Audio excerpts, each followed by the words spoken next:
The one-handed slam.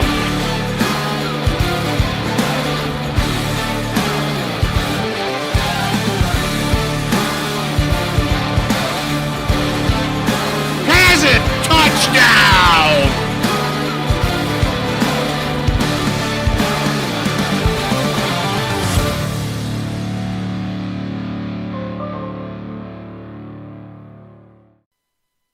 Good evening and welcome to Ankeny Centennial High School as we get ready for basketball here on CISN.TV. It'll be 7-2 Ankeny, the home team, hosting 0-10 Ames here tonight.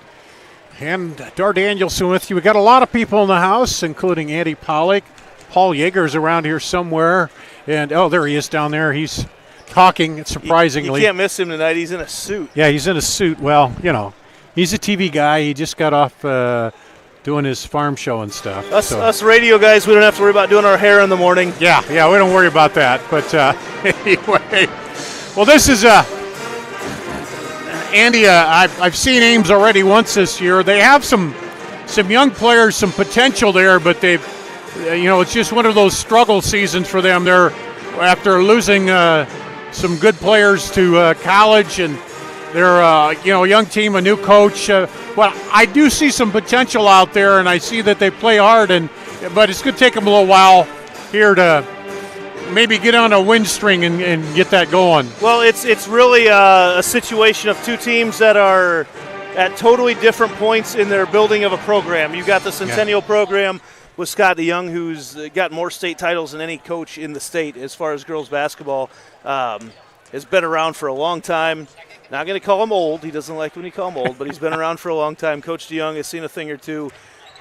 And then you got Chris Harkin on the other side with Ames, his first year as a coach, dealing with a lot of freshmen and sophomores.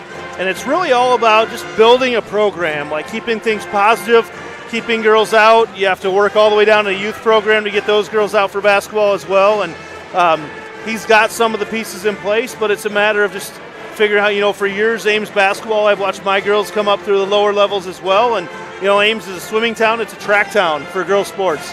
They've been really, really good at that. It's a soccer town. They play girls soccer as well, very well. And, girls basketball just hasn't been a huge emphasis. And Coach Harkin is going to work hard to make that be a thing for them. And I know even Coach DeYoung, just looking at the scores, I haven't had a chance to see them this year, but I know some of those scores are probably lower than what he wants to see, and I know they have some things they're still working on, aren't they? They do, and offensively, I wouldn't call them a patient team. A lot of times in the past, I think maybe even unfairly, he's been labeled as a coach that's going to take the air out of the ball. I don't think that's the case. He's a coach that plays very, very good defense, and no one has mastered the art of winning ugly better than Scott DeYoung. We just saw that on Tuesday night. They'll win over Waukee Northwest, who's a top 10 team in 5A. They were able to win that game by 8 points. And we're talking about 40, I don't remember the final score, but in the 40s to in the 30s. Like the guy wins ugly, and he's a master of it. Well, it's number 7, Ankeny Centennial, taking on Ames here tonight. We'll take a break, come back with more of the pregame after this on CISN.TV. Hi, I'm Joe the Car Guy with Westside Auto. I'm excited to tell you about our new lifetime oil change plan. When you purchase our plan, you'll never have to pay for an oil change again. If you get a different car, simply transfer the plan over. If that car's oil needs are different than your original plan, just pay the difference. It couldn't be simpler. You won't have to worry about inflation or prices going up. Give us a call at Westside Auto Pros to get details on the lifetime oil change plan.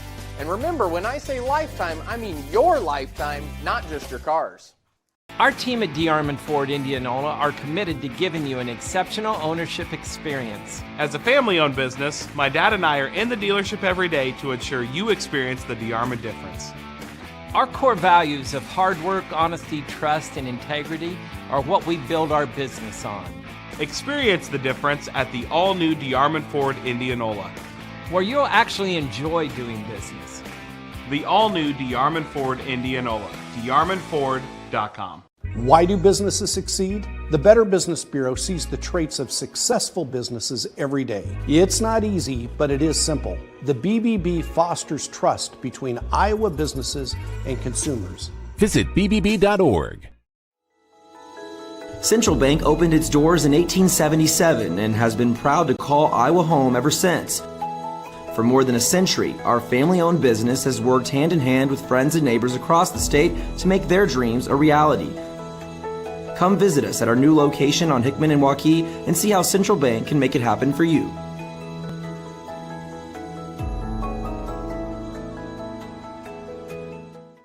Let's cut right to it. Nobody does meat like Fairway. Nobody. And if you're somebody who wants to become a master, we've got hats to fill. Quality pay, choice benefits, premium opportunities. There's more in store for you at Fairway. We're here at Ankeny Centennial High School.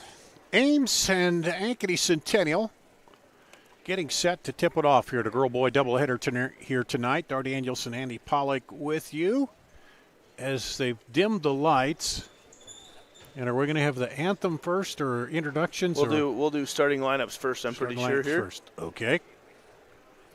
They'll have a nice little – oh, they're not getting audio from their video up there. I'm sure it sounds very cool. Yeah. So they're playing the hype video on the scoreboard here, or the video screen here in the stadium, and now it's on and it's really loud. So they didn't have a hype or video board at Applington, did they? No, they didn't, and it's we had a gym that fit maybe as much as you'll see in one end zone here in this in here. Of course, you played there, didn't you? I mean, didn't you play a couple games at the old Applington High School gym? We played a couple there because they weren't in our conference, but we did play them sometimes in football and a few basketball games because they were close. But Applington and Janesville. Yeah. But I tell you, there's some. Are we going to be heckled all night? Is that how this is going to probably. work? We had a nicer gym than Jessup, though, I'll tell you. The starting lineup, beginning with the Ames Little Cyclones. Number 3, Carson Penconen. Carson Prekonen. Number 10, Alyssa Graw. Alyssa Graw. These are the Ames starters. Anissa Percival. Number 22, Haley Prakashan. Haley Prakashan. Number 23, Madison Penconen. And Madison Prekonen. Now through the starting lineup for your Centennial Jaguars. A 5'6" junior, number 10, Avery Porter. Avery Porter. 5'7" junior, number 11, McKenna Clark. McKenna Clark. A 6'1" junior, number 24, Kennedy White. A 5'8" senior, number 25, Cleo Murray. Cleo Murray. Kennedy White. I missed her. Sorry about that. A 5'10" senior, number 40, Ellie Street. And Ellie Street. The head coach of the Jaguars, Scott DeYoung, of course, the head coach. Dave Runcie, Rachel Schmidt, Andy Fain, and Dennis Albertson. The head coach of the Ames Little Cyclones, Christopher Harkin. Let's take a break. We'll be back with the start of the game after this on CISN TV.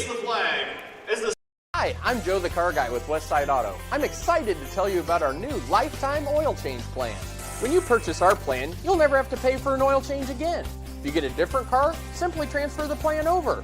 If that car's oil needs are different than your original plan, just pay the difference. It couldn't be simpler. You won't have to worry about inflation or prices going up. Give us a call at Westside Auto Pros to get details on the lifetime oil change plan. And remember, when I say lifetime, I mean your lifetime, not just your car's.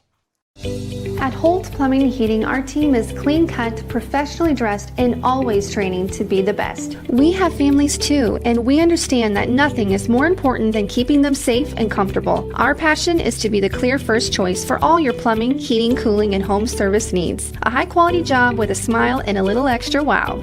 I would like to personally invite you to experience Holt Plumbing and Heating and find out why, for over 70 years, families all over central Iowa say, let Holt handle that.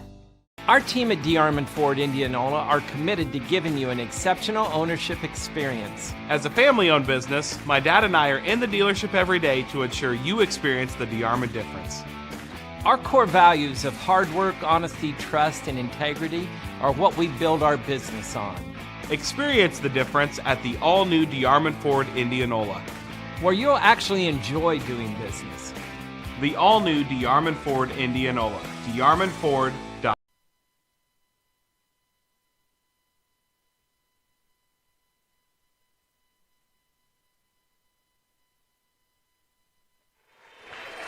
And here we are, the Jaguars in their huddle there to get started. Start the game off. Dar Danielson and Andy Pollock and the paparazzi here also tonight taking pictures of us, Andy. They follow us. Well, we haven't worked together in so long. I know. Just for that very reason, because it draws too much attention away from the teams. We've got to be very selective about which games we do together. Yeah. But anyway, no, good to see you, and looking forward to, as we talked about it, I saw Ames play over at Waukee, and they had some good stretches, and they had a lot of struggles through that game too. And I know that that's been part of as we talked about through the season, trying to build it up and make more of the good stretches than the struggles. It's a team that will play hard all night long. They won't give up on that at all. And as they continue to go through things and just continue to build, it's all about building that culture of how you want the girls to play. And like I said, they've got a great opportunity for a club up there with the club basketball scene they've got in Ames. Just an opportunity to get some girls involved there. Percival and White, and the tap controlled by Ames. Bring it down and kick it outside. Precaution drives in, puts it up. Might have been partially blocked there by Avery Porter, and she'll bring it up the other way. Out on the wing to Cleo Murray. Drives down baseline. Good job defensively to cut that off. Looks like we're going into man-to-man defense here. Kick out for three. No good. Rebound underneath by White. Put back and good. Kennedy White a year ago was playing for Ames and has been a huge pickup here down at Centennial with a family move down here, and a big presence in the post for Coach Scott DeYoung. Here's Ames. Precaution dribbles in, now back out. Looks for some help there with Graw. Three-pointer away is off, and that'll go out of bounds to Centennial. Precaution just a little bit off on that, maybe a quick shot early on, and Ames, the points will be hard to come by tonight. It'll all be about getting good shots for them, but they will continue to play hard defense. Into the post, turnaround. White kicks it back out as she's triple teamed. Now driving baseline, Clark looks for White underneath. She'll put it up, get fouled, and go to the line. Great entry pass from McKenna Clark as she drove in, got the attention. As you see the ball, the entry pass earlier on to Kennedy White had three little Cyclones around her. Lots of attention down there, and she's got a lot more height than anybody on this little Cyclone squad. And puts that first one in. And she's got all three of the Jaguar points. Second one is perfect. And she's shooting 72% from the line. Down quickly. Precaution looks at it. Now drives the lane, shoves it up off. No good. Rebound comes down to Avery Porter. She'll quickly push it up the floor to Street. Up top and driving the lane, little push shot off the glass. Seeing Avery Porter get a little more aggressive taking the ball to the hoop's been a good sign here for Centennial. Has not always taken shots that early in the, I was about to say in the shot clock, but in the possession. Now, shot clock is coming later, but which I don't agree with, but maybe we'll get into that later. We may have time for that later. Precaution driving. Well, and that's one of the things, too. They try to go inside and knocked away, stolen away by Murray. Is you're coming in facing a team that hasn't won a game, but you still want to see your team come out and do what it's supposed to do. You can't take it for granted, can you? It's all about just building your team. I mean, everybody in the in girls basketball and boys basketball for that matter makes it to the postseason. So it's all about playing your best ball at the end of the year. They flip it around up top for three is no good by Murray, and rebound comes off to Ames. Graw. And here's Haley Precaution.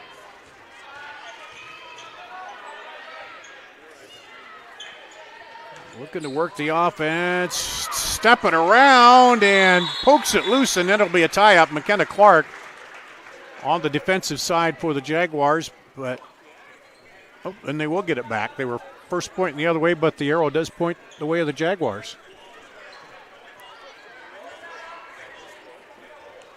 Early on here, it's interesting. You see the very, very good-sized crowd here tonight. The first game of our doubleheader as we look forward to seeing a very, very talented Ames boys squad here after this one. It'll be some fun basketball tonight. Wow, what a play. Yeah, what an over-the-shoulder move by Cleo Murray.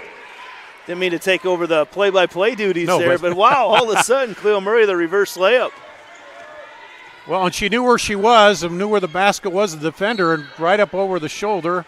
That one goes off the leg of the Ames player and out, and we'll have a substitution now for Ames. That was Madison Pancone and her sister Carson, two of the starters here on the same squad as Madison takes a seat right now.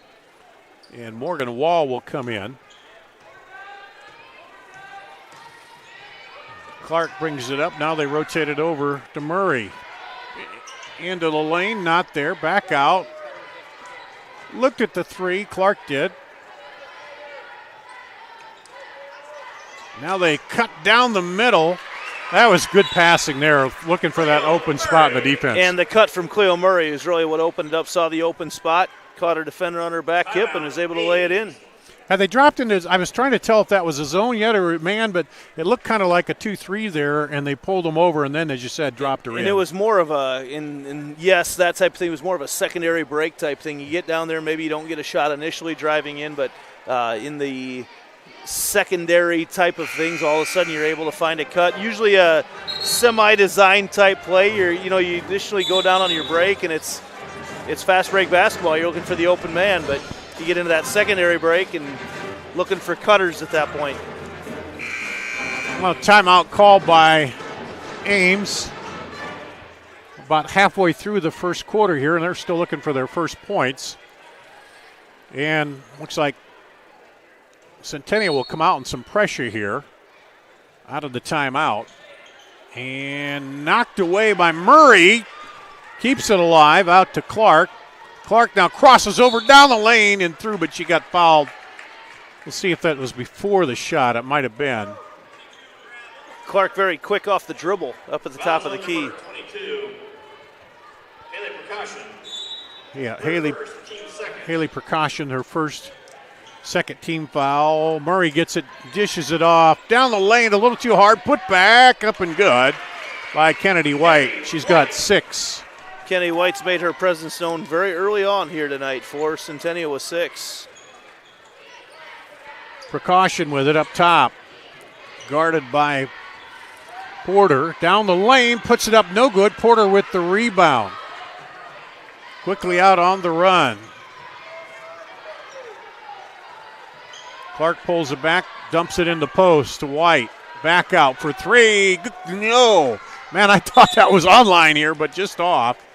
It was the right distance, not the right line from where we were sitting at. For the Jags, number 4, Jaden Pratt. Number 2, Ava Martin.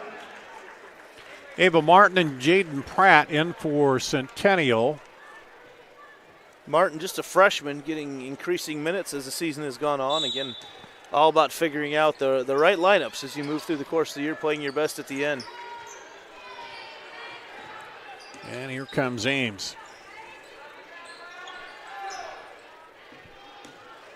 There's Carson Precaution back in there. And a travel called. Quick little stutter before she got rid of it. And I noticed that was one of the things against Waukee Ames had trouble with the pressure a little bit. And the problem, too, is when you get behind, not coming down and trying to rush everything and just throw it up. You do tend to press a little bit on yourself. There. Here's a 3, no good. And So far for the long range, neither team able to hit. Good offensive rebound by Jaden Pratt, another freshman in the lineup here tonight. Here's Martin, gets it off, and 3 seconds in the lane. Called? I believe so. Yeah, we were talking before the game, wonder what the crowd will be like just because how cold it is, but the one thing you always see here in Ankeny as a whole, it's a town that's had really, really, really good girls basketball for a long time, and the fans always come out and support. We've seen whether it's a really, really good team or a not-so-good team, there will always be a lot of fans here.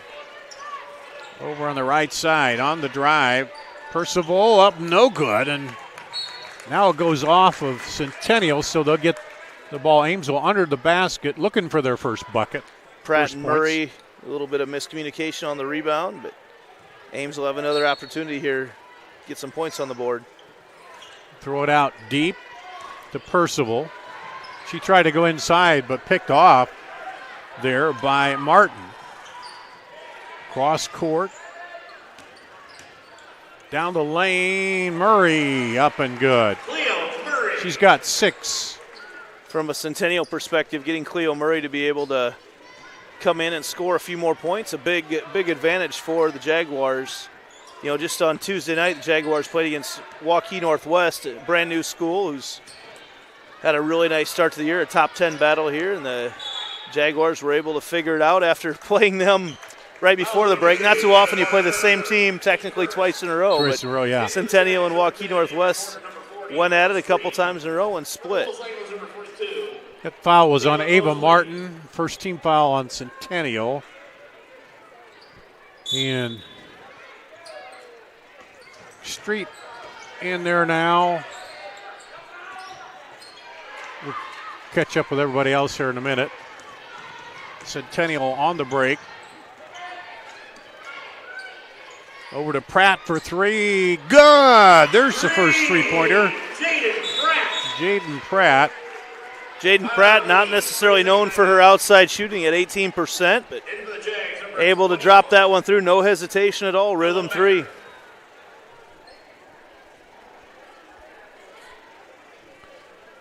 .30-second timeout, so we'll keep it right here. And Haley Precaution back in. And let's take a look at that 3 again. Just got it, squared and shot it. And pretty straightforward, good form there. She puts it up and in. The Jaguars would like to welcome the students, staff, and parents from Rock Creek Elementary.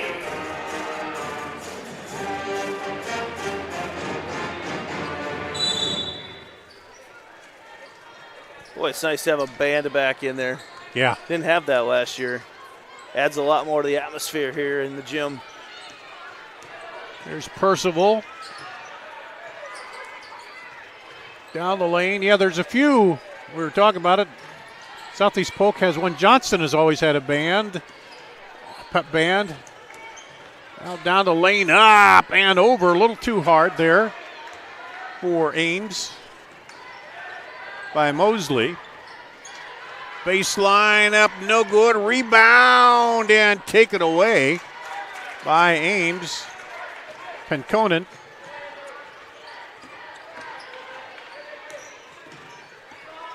Denies the putback. Ames trying to get a score here in the quarter, down 17-0. Over into the corner, looking for some help. Now poked away. On the run out, Ava Martin decides to go with the layup, not the dunk on that one. Yeah, Martin pulls it in all the way down with her left hand, and nice easy layup for her, got under control. Percival pulls up the dribble. Precaution with it. 17 to play, slapped away by Porter. Couple defensive stoppers out there for Centennial now. Porter and Street will both mixed up a little bit as kind of being on the top offensive player for the other team. Porter on cue goes down and gets fouled by precaution. If you've watched Iowa State men play it all this year, you've started to figure out what win ugly means. Yeah. And that's not so far tonight. I mean, Centennial with 19 points, obviously, probably 20 here by the end of the first quarter. But that defense, that can win you a lot of games on nights where shots aren't falling. And Centennial continues to play really, really good defense in their games this year, just a staple of Coach Scott DeYoung teams. Yeah, if you can hold the other team down, at least you may not be scoring, but you don't let them run away with it either. And knocked away, and that'll go back to Ames. Here with 7.6 as they look to get off the Schneid before the end of the quarter. And stripped away by Porter.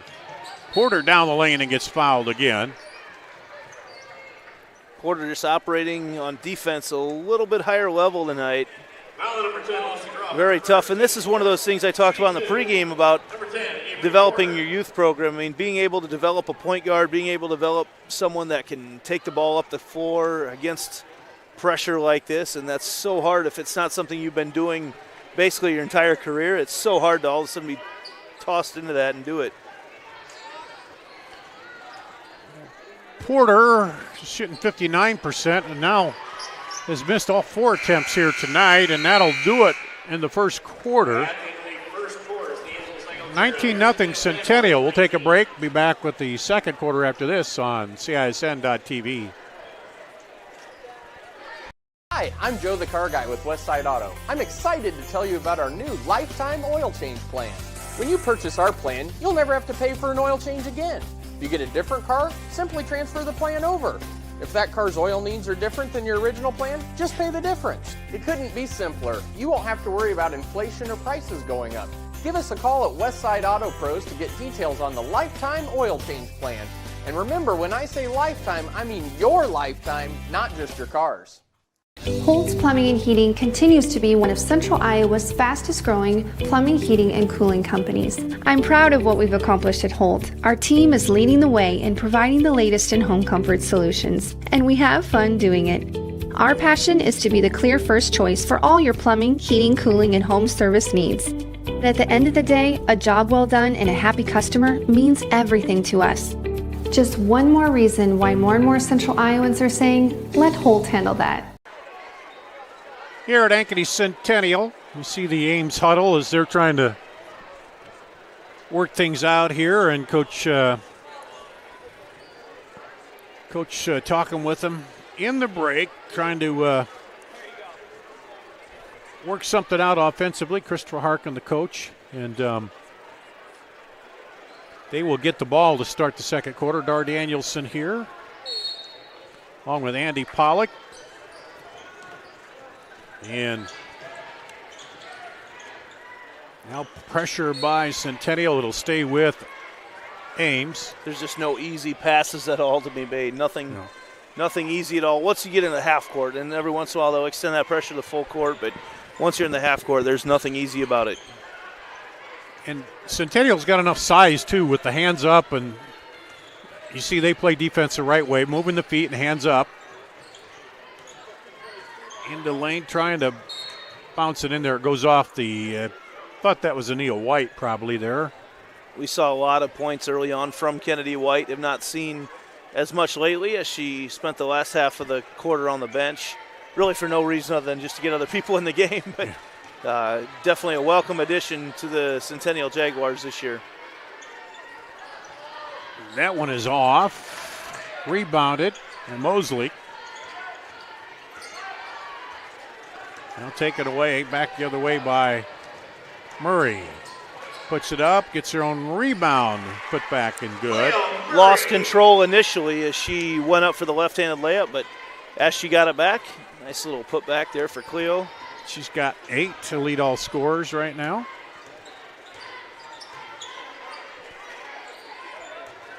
And now back over. Up top, drive baseline. They pick her up, and she flings it up there Graw, and here comes Murray. Good bounce pass through the lane.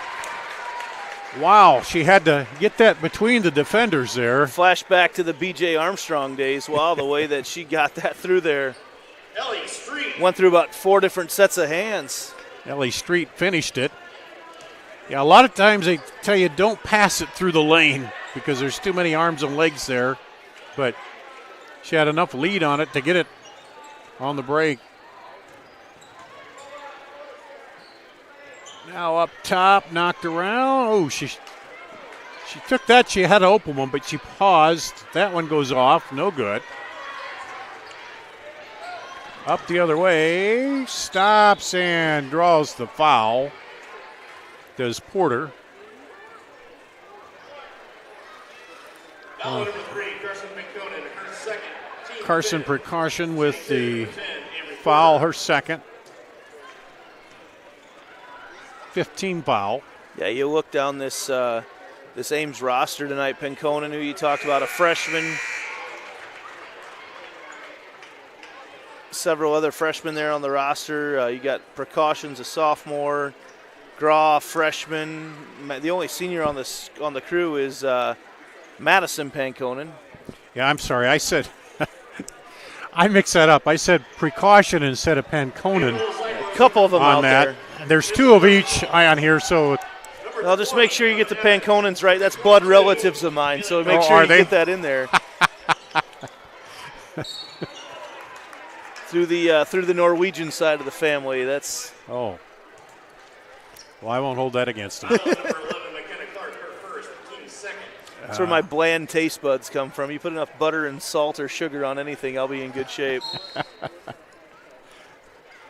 So that foul went on McKenna Clark, just the second team foul here on Centennial.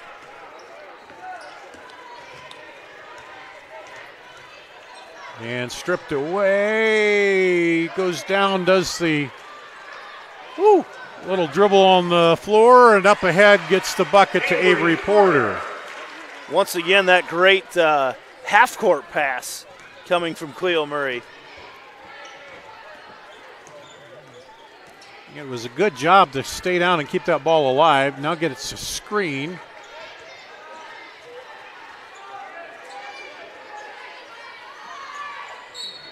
And that'll go out of bounds to Ames. Really fast-moving first half of this basketball game right now. Of course, not a whole lot of fouls, not a whole lot of free throws being shot.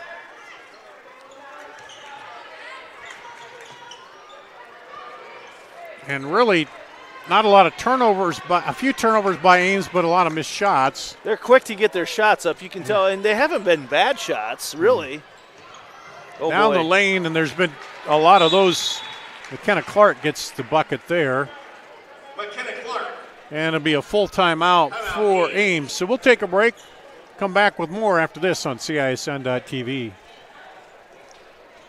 At D. Armand Ford Indianola are committed to giving you an exceptional ownership experience. As a family-owned business, my dad and I are in the dealership every day to ensure you experience the D. Armand difference.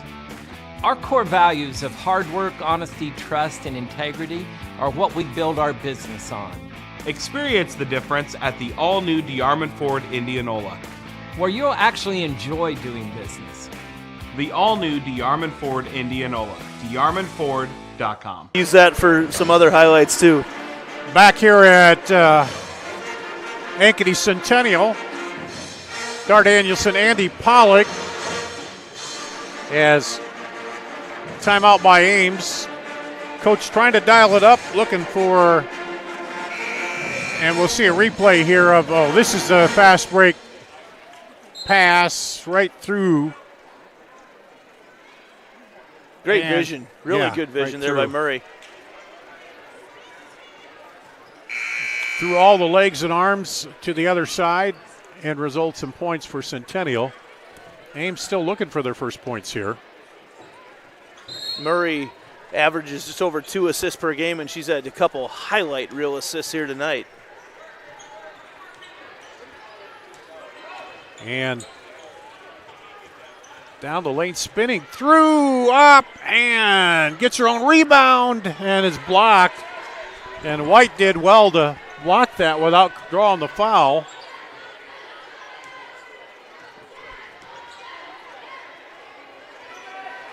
And I will say, Ames, they don't step back, though. They keep coming, and they keep shooting, they keep going at it.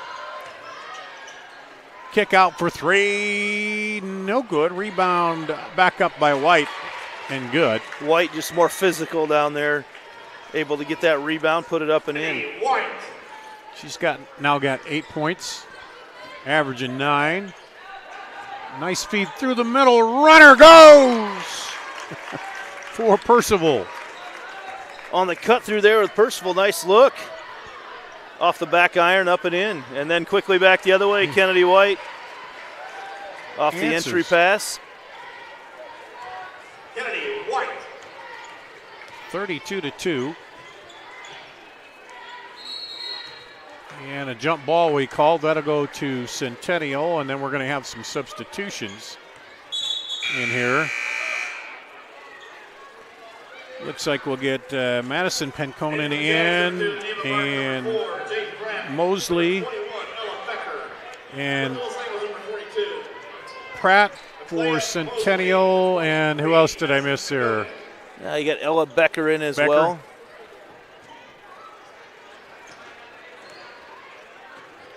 Becker, a two-sport star, actually three-sport star here at Centennial. Soccer player and volleyball player. Got to be the libero on the state tournament volleyball team. Very aggressive out there. It's Martin who dribbles it out to Street.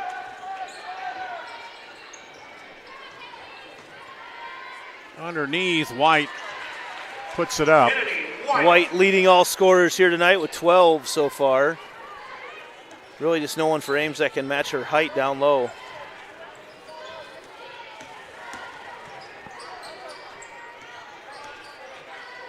That's Graw bringing it up, gets it off.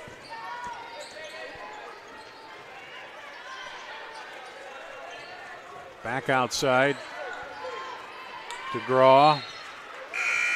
And knocked out of bounds. Just so hard to run your offense right now if you're Ames, because with Centennial, I mean, every ball is getting tipped away, batted away. You're not able to get into any flow, and you're a team that's young and learning anyway. It just makes it so difficult. Carson Penconen comes back in, gets the bounce pass in. Over to Percival. She'll drive, baseline, puts it up, and now battle for the rebound, and Pratt comes away with it. Percival all over, but gets it off the Street. A couple multi-sport athletes out there right now. Ellie Street, the tough double spring sport star with soccer and track that she pulls. Then you've got Jaden Pratt, the freshman out there, who was also a member of that volleyball team as a freshman that went to state this year on varsity.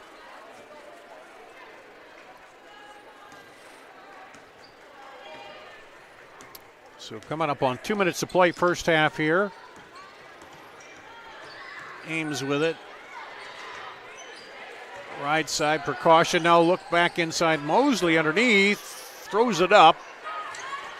Really good defense by Kennedy White. Yeah, she was just trying to lob it over White, but I think she was looking for the bank, but couldn't quite get the angle on it. The Street. Through his Pratt, and runs into Mosley. The ball's loose down there. There's a scramble for it. It'll be jump ball that'll go to Ames. I think at this stage in the game right now, the referees are just kind of, you've seen on both ends of the floor right now, we're just going to kind of let them play, and unless there's anything too egregious, they're going to let that clock continue to run.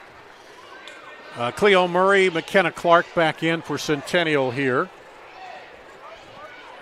I got cords all over me right now. I got cords everywhere.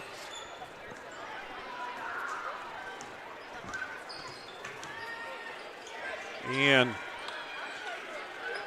looking down, Mosley posting up down there, looking for her now, dribbles over the top. And that'll go out to Centennial.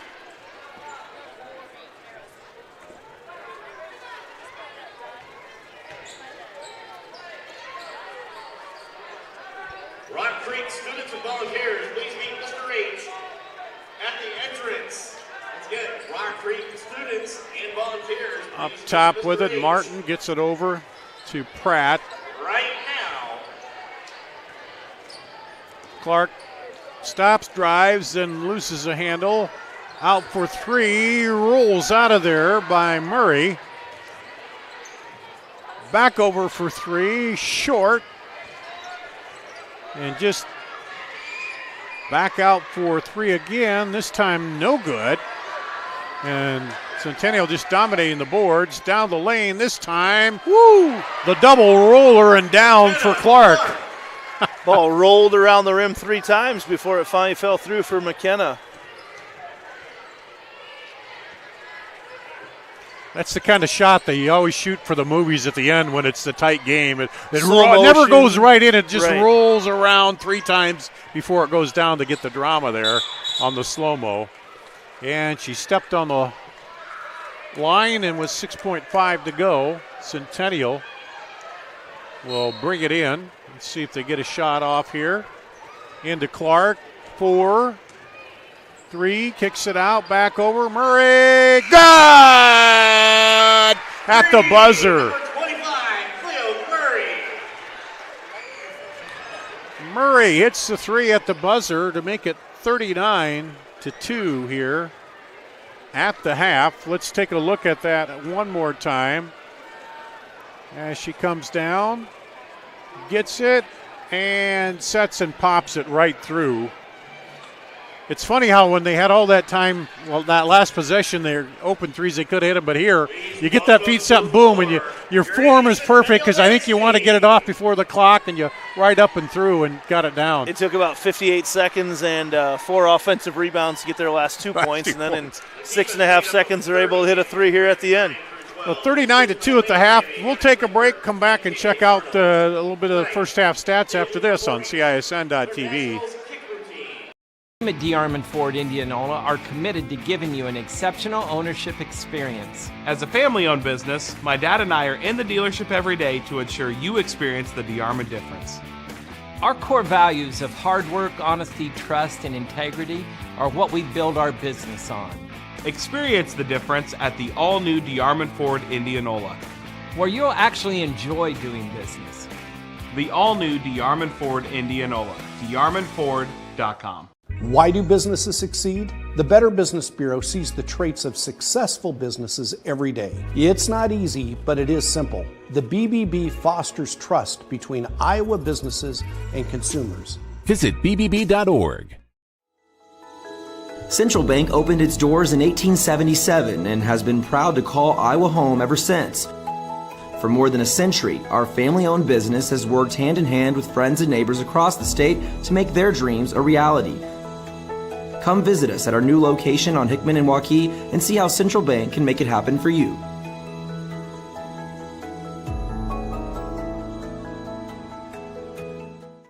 Let's cut right to it. Nobody does meat like Fairway. Nobody. And if you're somebody who wants to become a master, we've got hats to fill. Quality pay, choice benefits, premium opportunities. There's more in store for you at Fairway. At Holt Plumbing and Heating, our team is clean-cut, professionally dressed, and always training to be the best. We have families too, and we understand that nothing is more important than keeping them safe and comfortable. Our passion is to be the clear first choice for all your plumbing, heating, cooling, and home service needs. A high-quality job with a smile and a little extra wow. I would like to personally invite you to experience Holt Plumbing and Heating and find out why, for over 70 years, families all over central Iowa say, let Holt handle that. Hi, I'm Joe the Car Guy with Westside Auto. I'm excited to tell you about our new lifetime oil change plan. When you purchase our plan, you'll never have to pay for an oil change again. If you get a different car, simply transfer the plan over. If that car's oil needs are different than your original plan, just pay the difference. It couldn't be simpler. You won't have to worry about inflation or prices going up. Give us a call at Westside Auto Pros to get details on the lifetime oil change plan. And remember, when I say lifetime, I mean your lifetime, not just your car's. Students, staff, and volunteers. Here at Ankeny Centennial halftime, the Jaguars up 39-2 over the Little Cyclones. Start Danielson with Andy Pollock as we see the future Jaguars coming out onto the floor. Boy, there's a lot of them. You know, that is one of the things I still remember from being an elementary kid and coming out at halftime of the games and getting a chance. Well, we had a little scrimmage that we had little teams and we got to play. We did it in PE because they didn't have, all the AAU clubs and stuff, but coming out, that was a huge deal, to come out and play at halftime of one of the varsity games. It was really cool. Yeah, the little Wildcats against the little Wildcats black against little Wildcats gold. Is that how you guys did something it? like that, yeah. And doing that inspired. I was only about 1,970 points away from being a 2,000-point scorer in my career. And that was in 5th grade. Third on, yeah. And anyway, let's take a look at the first half scoring here. Kennedy White with 12, 11 for Cleo Murray, 5 for Avery Porter, 4 for McKenna Clark, 3 for Jaden Pratt, 2 each for Ellie Street, and 2 for Ava Martin to make 39.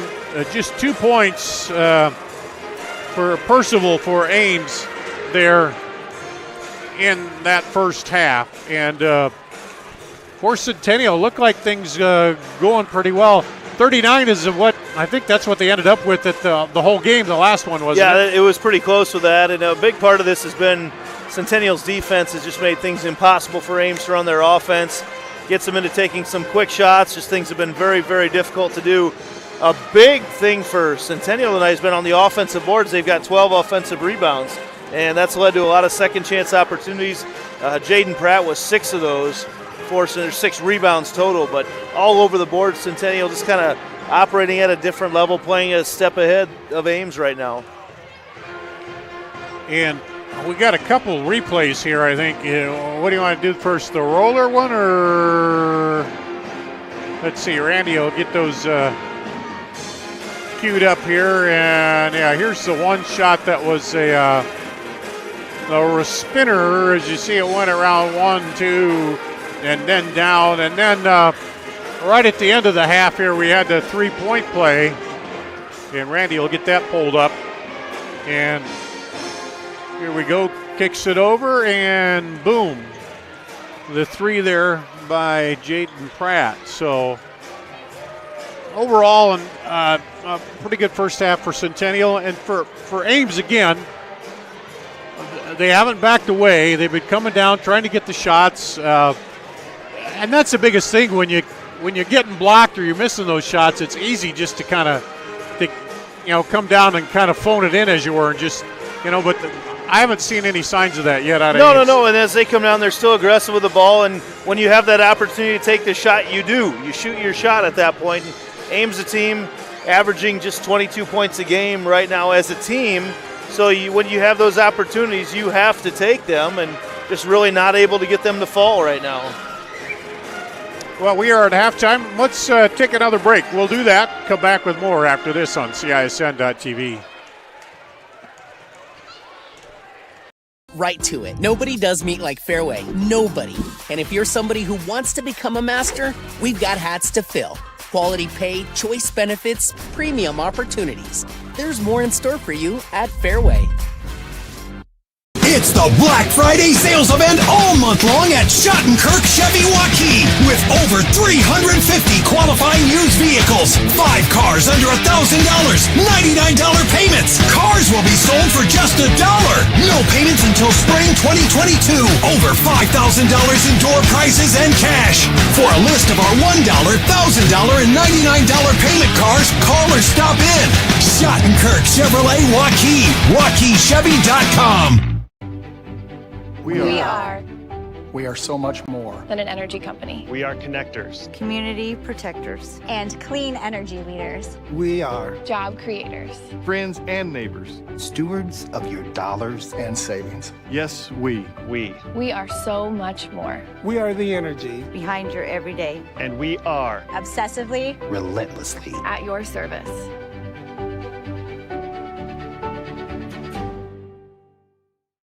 Holt's Plumbing and Heating continues to be one of Central Iowa's fastest growing plumbing, heating, and cooling companies. I'm proud of what we've accomplished at Holt. Our team is leading the way in providing the latest in home comfort solutions, and we have fun doing it.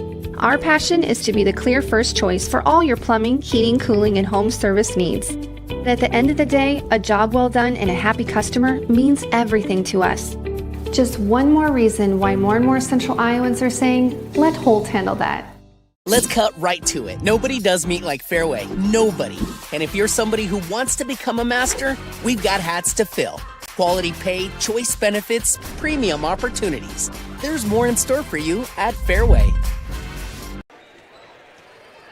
We're at halftime, 39-2 Centennial over Ames.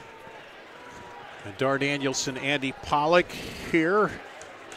A little preview, what are we going to see in the boys game? I know I've seen Ames, a really good Ames team. I haven't seen Centennial.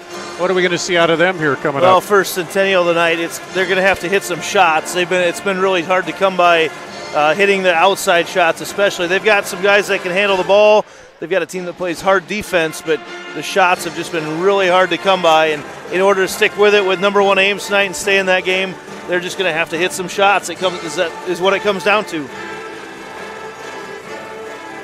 Ames, of course, has one of the more talented teams we've seen in a while, starting with their guard, Taman Lipsey. And the Iowa State recruit is a guy that coming in just has the ability to take over a game. And you say I dare say it, it's not flashy, but he gets the job done. You've seen him a couple times, and the dude just gets it done. And I talked about it. I was there in the Hoiberg era, the end of that, and then with who was the next group that won the titles with Dougie Buckets and you have the stars, but you also have to have those guys around you, right? Because you can have one star, but in high school you can stop that.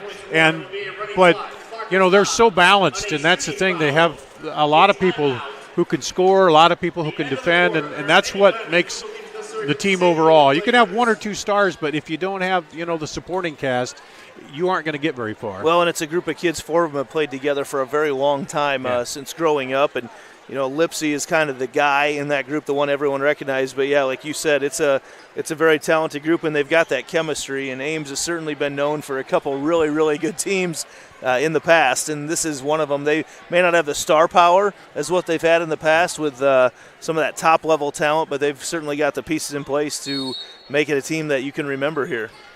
Centennial will start out with the ball here to start the third quarter. Clock will run continuously right now unless it's a shooting foul. So it could be a pretty quick second half. Now, you're not supposed to say that. Yeah, jinx us. Inside, White up and good. And she picks up right where she left off in the first half. And that gives her 14. Now take it away. Street all the way down and draws the foul from Haley Precaution. So this will be one of those opportunities for the clock to stop, since it'll be shooting foul for Ellie Street. Shooting 2, number 40, Ellie Street. Street, a 70, almost 72% free throw shooter, and rolls in and out. That may be something that gets discussed tonight, is the free throw shooting for the Jags. Hard to knock those in. I get the nod of approval on that comment from my statistician down there. You need something to work on after a game like this. It's 1 of 2. Yeah, they haven't been quite stellar on that. That one's knocked out. It'll stay with Ames. Harrison Barnes, that's who I was trying to think of.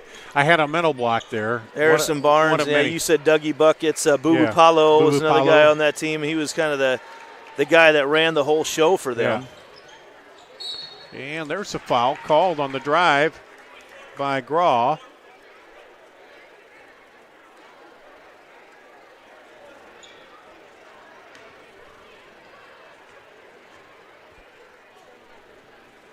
And the free throw is good. Foul number 24, Kennedy White, her first, team first. White picked up that foul, the first of the half.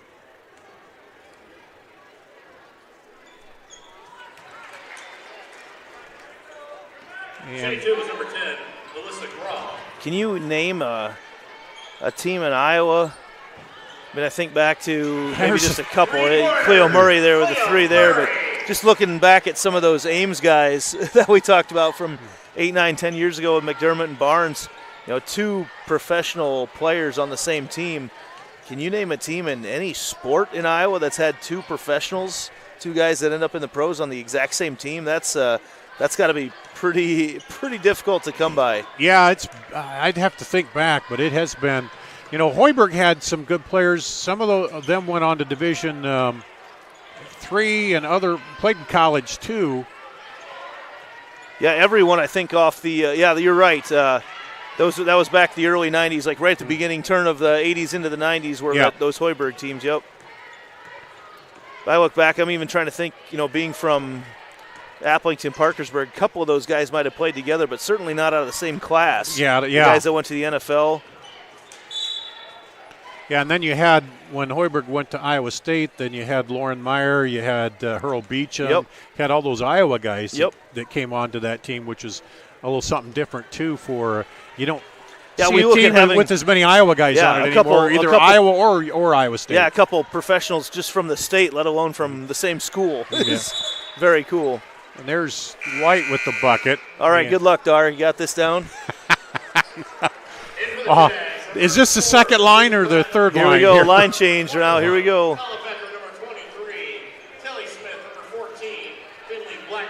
Finley Blackmore, Tilly Smith are in there. Also, Ava Martin in. And Morgan Wall in for Ames. We'll get the rest of the players here, run them down for you. And almost, it is taken away by Martin. Give and go, and she gets the bucket. Ava Martin. Down and draws the foul is Percival. Good take by Percival. Take it all the way in, draw the contact. Opportunity to knock a couple more points in. You take the small victories right now, and it's I think it's probably been, especially in Central Iowa, overused. I'm as big a Cyclone fan as anybody, but overused the last several years of trust the process, and that's really where Ames Little Cyclones sit right now, is trust the process, trust that Coach Chris Harkin knows what he's doing, and he's been around, won a state title with the Ankeny boys. He's been around some successful teams. Trust that he knows what he's doing, and eventually you build a program.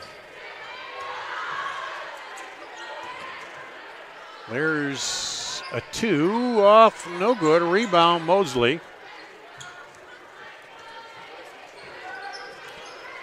And it's interesting too. We've seen some of these coaches who have, coach boys and girls, and good coaches can coach anybody. Right. I think of Bert from Indianola. He's coaching with Valley right now, but coach Indianola boys and girls. There's a 3 by Tilly Smith. I've said for several years, I'm not convinced that a good coach in any other sport, take your best track coach, I'm not convinced that he couldn't come in and start coaching basketball, for that matter, because I think a good coach knows the process, knows what it takes to get people to buy in, and a good coach is a good coach regardless of the sport. And that one rebounded by Centennial. Good position there by Pratt. Bert Hansen. I'm getting partial stuff. I'm trying to get back in this is my first game after the break, You've had the opportunity to see several teams this year. What have you thought so far from what you've seen on the girls' side? I was real impressed with Johnston. I think Southeast Polk has some potential. They're young. Valley, I haven't done their game, but I know they have I think I did one. But there's a 3 by Pratt. Again, it's kind of balanced right now. Johnston appears to be the one right up there at the front of the pack, but there's a lot of these teams, even the Centennial team, that late in the season you get hot and you could have a chance.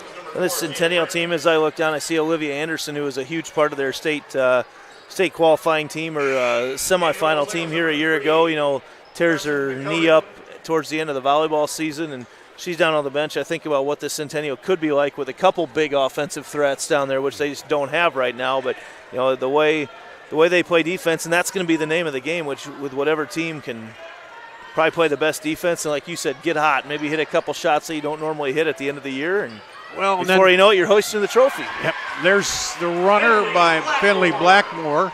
And I think the key is, too, if you have one really good player who can kind of take over a little bit once you get to the tournament, we've seen that, last few years, because those games are usually close, but if you have one good player that can break out a little bit and take control, and in a one-game playoff like postseason basketball is, you're a player gets a couple fouls early on, suddenly they can't play. It's crazy how things work out. No, we've seen it with Waukee. We've seen it with Johnston. You get the player who gets hot there and leads them to the title because the teams are, that time of the season, they're so close. Centennial working around. Long three off, no good. Student section was up off their feet, ready to go berserk if Becker could have knocked that one in. So is the bench, and there's a foul. Fouls on number 4, Jada Britton, her first, team third. Shooting 2, number 4, Jaden Pratt. Pratt will shoot 2. That does stop the clock, like we said earlier. Britton with the foul. There's the free throw. Nice little touch from Pratt. We've seen a couple of those shots tonight of hers that have found a couple different parts of the rim before they fell through. Graw back in for Ames.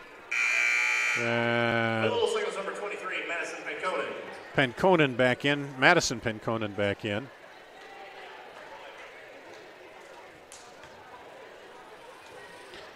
And Pratt with the second free throw.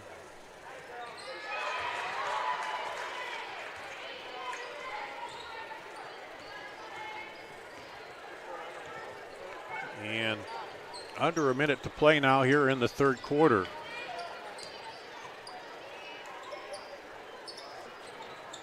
Ames still being patient, working it offensively. Back out to Graw. Now they try to go into Mosley and has it knocked away.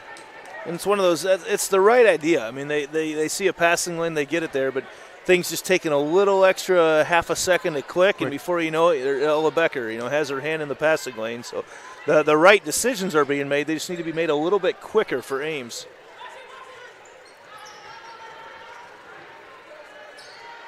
Now lobbed inside. Back out for three. Good by Tilly Smith. So a lot of attention drawn as Pratt gets the ball down low. Good look. Oh, look at that. You look down, Dar, and you miss it. Half-court shot. Half-court. Draw. Wow.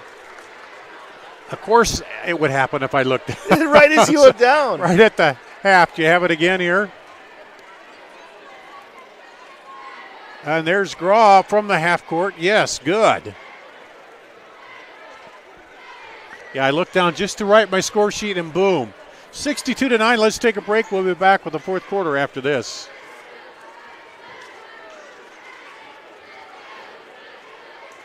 Right to it. Nobody does meet like Fairway. Nobody.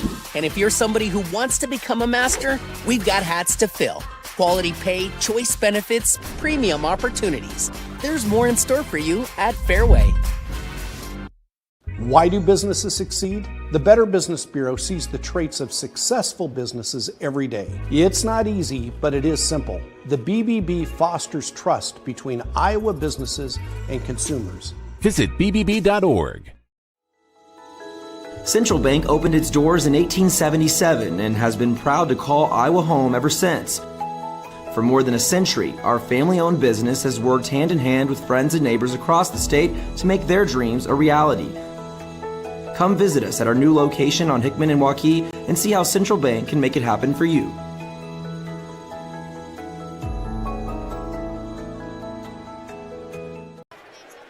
It is, yeah, it is. Back here at Centennial. We'll go to the fourth quarter, 62-9. The Jaguars over Ames.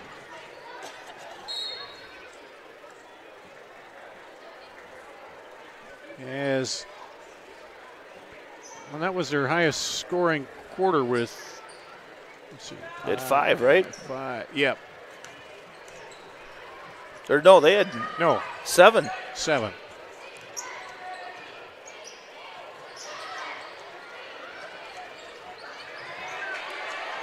And there's a scramble for it. And back in comes Percival. Number 12, Vanessa Percival. For Ames.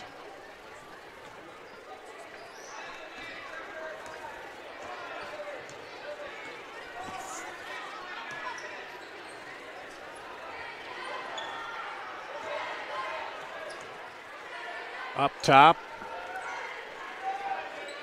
Down low, they'll rotate it over.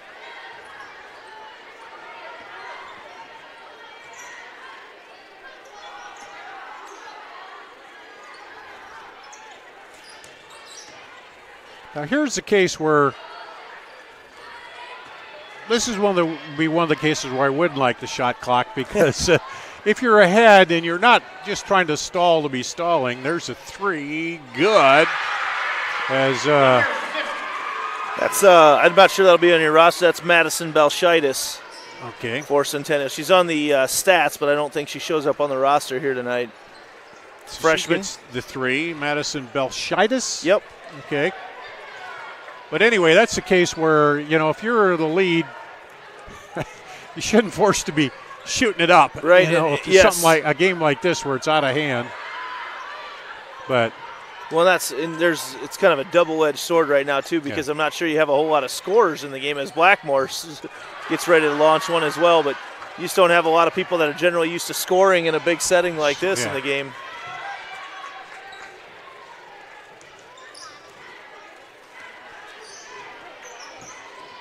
And turned over, back the other way, up and good. Tilly Smith. Nice Smith. Good take there by Tilly Smith, all the way in, crosses over to the right, able to finish it off.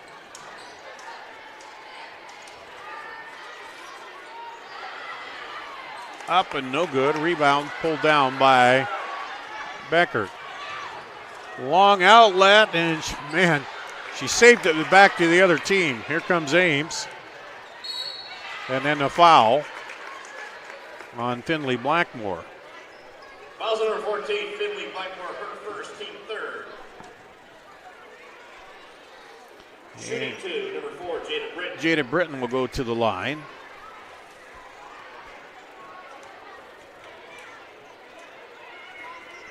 Britton, a 50% free throw shooter. This is the first. Means the next one's going through. The Jags, number 3, That's the odds. Drefke comes into the basketball game for Centennial. A sophomore, was a outfielder, starting leadoff batter for the state runner-up softball team a year ago. Good to see some of these multi-sport athletes out here for the Jaguars. Morgan Wall back in. Coach Harkin want to draw up a play here, try to get a cheap bucket.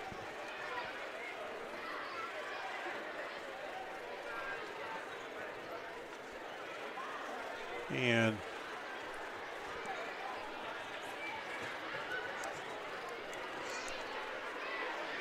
clock continues to roll.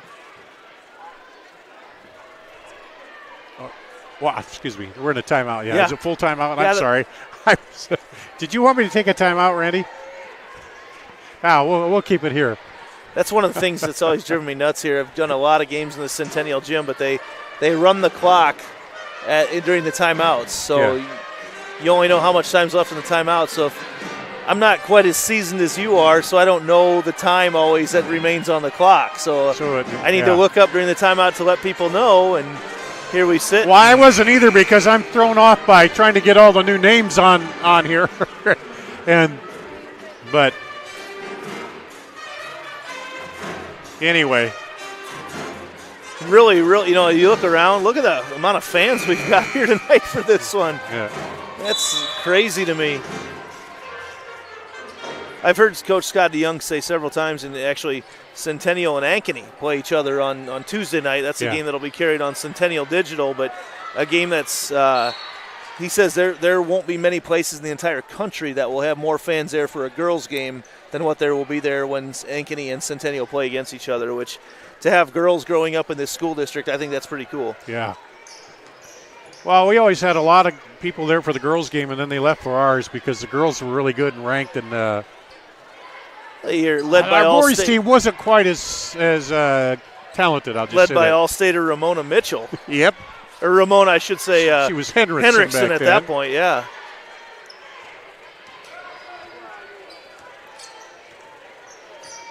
And my classmate, Shelly Sorensen, was she was a designated free throw shooter, and man, she didn't miss often when she shot those. She's made a nice name for herself as she's a pretty good volleyball coach and softball. I'd say, yeah. Janesville powerhouse volleyball. I know you see them perennial contender down there at state tournament. Over there, I should say, as we call it, from Ankeny here tonight. And they're the boys basketball team not doing too bad this year.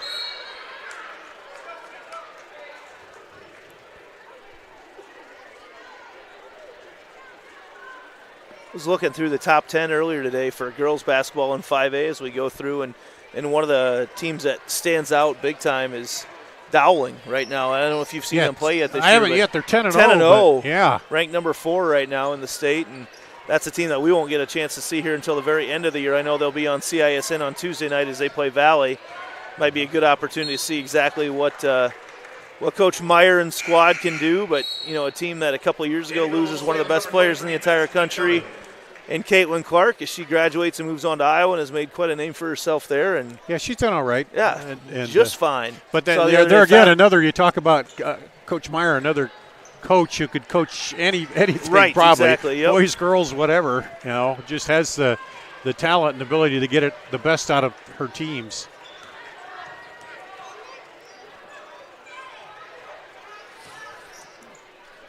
Yeah, Dowling's been known as a girls' basketball school. They've had some success there, yes.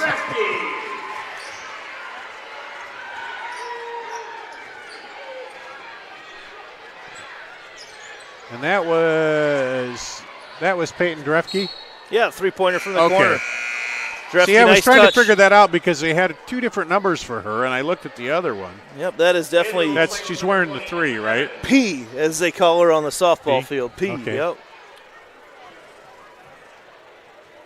Well, that's the thing with Centennial, too. They've had some good success throughout the last sports season through volleyball, softball, basketball. Yep. It's been a fun ride to watch a lot of these girls now as I've got my oldest getting up into high school as well, and to get to know some of these girls and their families. It's been a lot of fun to see things happen. There's a 3 off. Battle for it. And that'll go back to Ames. As I look at Centennial right now, 3 freshmen, 2 sophomores out on the court.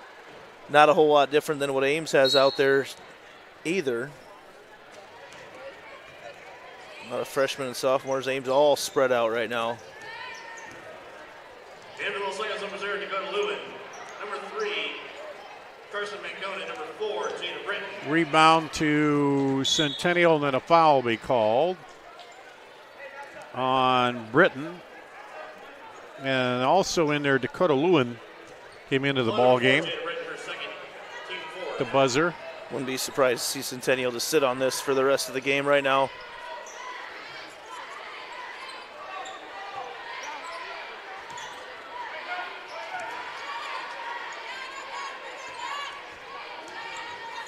Dribble it in. No, we're going to shoot it. No, Philmeyer knocks one through. Fellmeyer with the bucket.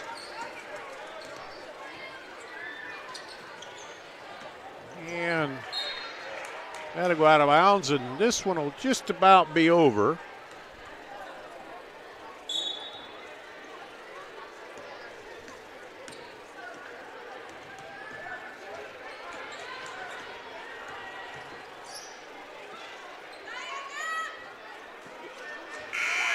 And that'll do it. Final score, Centennial Jaguars 71-10. Centennial over Ames. We'll take a break, come back, run down the scoring from this ball game, and wrap it up as we head toward the boys' game coming up after this on CISN.TV.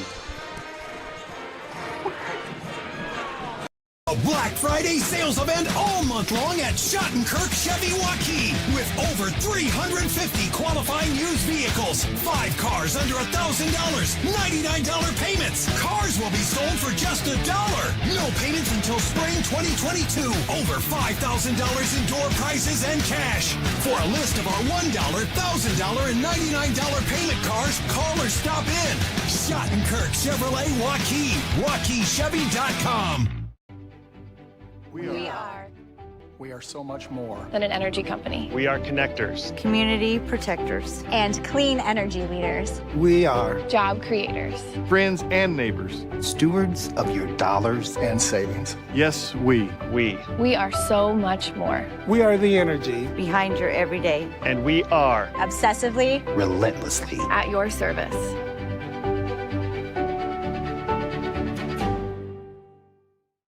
Hi, this is Chris from Fireplace Superstore, and you've probably noticed there's shortages on most everything in the market today. Well, Heat and Glow has helped us out this year, and they are focusing their energy on their gas fireplace inserts. So if you've got a drafty old wood-burning fireplace and you want to get it retrofitted into a beautiful, high-efficient gas fireplace, come see us. We will have product to sell you. Heat and Glow gas fireplace insert from Fireplace Superstore. 109th and Douglas in Urbandale, just west of Homeacres. Here at Centennial High School in Ankeny, Dar Danielson, Andy Pollock, the final 71-10. Ankeny Centennial moves to 8-2. Ames falls to 0-11 on the season. Why don't you run down the Centennial scoring there? Well, as you look at it tonight, Kennedy White leads all scorers in the game with 16 here for Centennial. Cleo Murray chipped in 14 as well and really got Centennial off to a huge lead as they got things rolling here tonight. Also for Centennial, Avery Porter with 5. McKenna Clark with 4. Ellie Street had 3. Jaden Pratt comes off the bench to score 8, along with Tilly Smith scoring 8. Peyton Drefke hit a 3-pointer in there as well. Finley Blackmore, couple points. Also had Madison Balshitis with the 3-pointer. And rounding out the scoring, Clara Philmeyer right there at the end hit a 2-pointer. So 12 out of the 13 girls on the Centennial roster were able to score here, score tonight. So a nice little opportunity to get a lot of players in the game. For Ames, it was, let's see, Percival had 4, 3 for Graw, 2 for Alyssa Graw. No, wait a minute. I've got her down twice. Did she have 5? What do you got Alyssa Graw with? 5, yes, yeah. Yep. Okay, and 1 for Jada Britton here. So just a good effort by Centennial coming out and do what they had to do, take control of the game, and played good defense. They probably missed a few free throws. And some of the threes that looked like early on open didn't quite hit them. They probably would like to hit a few more of those. They were still able to hit almost 30% of their threes, which I'm sure they'll take on a given night. 8 out of 25 that way. So nice shooting night there for Centennial, and it really kind of boiled down to we saw it transpire throughout the game. Ames, a young program, just a lot of youth playing throughout the course of the night. And Centennial, Scott DeYoung's been around for a long time. They make it so hard to do what you want to do, and they made things very difficult on Ames tonight. All right, well, that will wrap up the girls' portion of our doubleheader. The boys' ball game coming up here in just a bit. We'll take a little break and be back with that after this on CISN.TV.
right to it. Nobody does meat like Fairway. Nobody.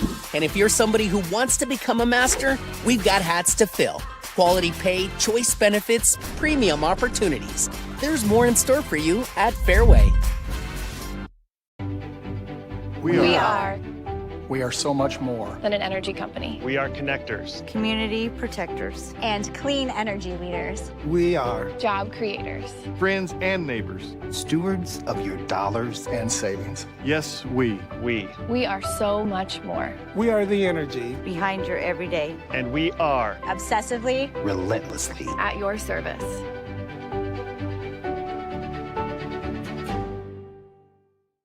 It's the Black Friday sales event all month long at Schottenkirk Chevy Waukee with over 350 qualifying used vehicles, 5 cars under $1,000, $99 payments. Cars will be sold for just $1. No payments until spring 2022. Over $5,000 in door prizes and cash. For a list of our $1, $1,000, and $99 payment cars, call or stop in. Schottenkirk Chevrolet Waukee. WaukeeChevy.com.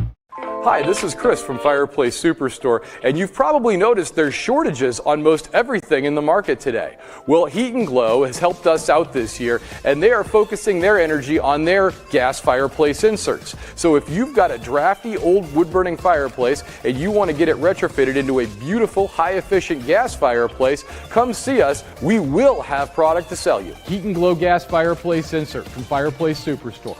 109th and Douglas in Urbandale, just west of Homeacres. Hi, I'm Joe the Car Guy with Westside Auto. I'm excited to tell you about our new lifetime oil change plan. When you purchase our plan, you'll never have to pay for an oil change again. If you get a different car, simply transfer the plan over.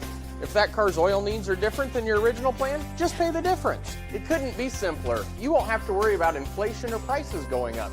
Give us a call at Westside Auto Pros to get details on the lifetime oil change plan. And remember, when I say lifetime, I mean your lifetime, not just your car's. Holt's Plumbing and Heating continues to be one of Central Iowa's fastest growing plumbing, heating, and cooling companies. I'm reminded of that every day as I see our fleet of vehicles in all shapes and sizes head out to help customers in need. We work hard to keep our vehicles clean and in good shape. Some are customized with great ideas, and some maybe not so much. But at the end of the day, a job well done and a happy customer means everything to us. Just one more reason why more and more Central Iowans are saying, let Holt handle that. Let's cut right to it. Nobody does meat like Fairway. Nobody. And if you're somebody who wants to become a master, we've got hats to fill. Quality pay, choice benefits, premium opportunities. There's more in store for you at Fairway. Here at Ankeny Centennial High School, getting ready for Ames High, taking on Ankeny Centennial here tonight as Dar Danielson and Andy Pollock with you. Ames' only loss has come to a team in Missouri in a tournament there, which really I don't think counts as a loss because they don't count those as really games for the Iowa schedule. Right, it anyway. shows up in their standings right now, but that will definitely not affect them as it comes to the postseason seedings. And Centennial comes in at 4-3 here.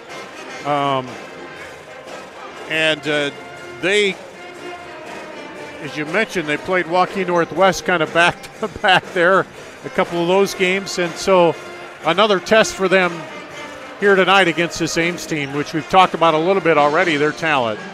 On Vance Downs has just had years upon years upon years of cranking out top-level teams and makes the most of what he's got.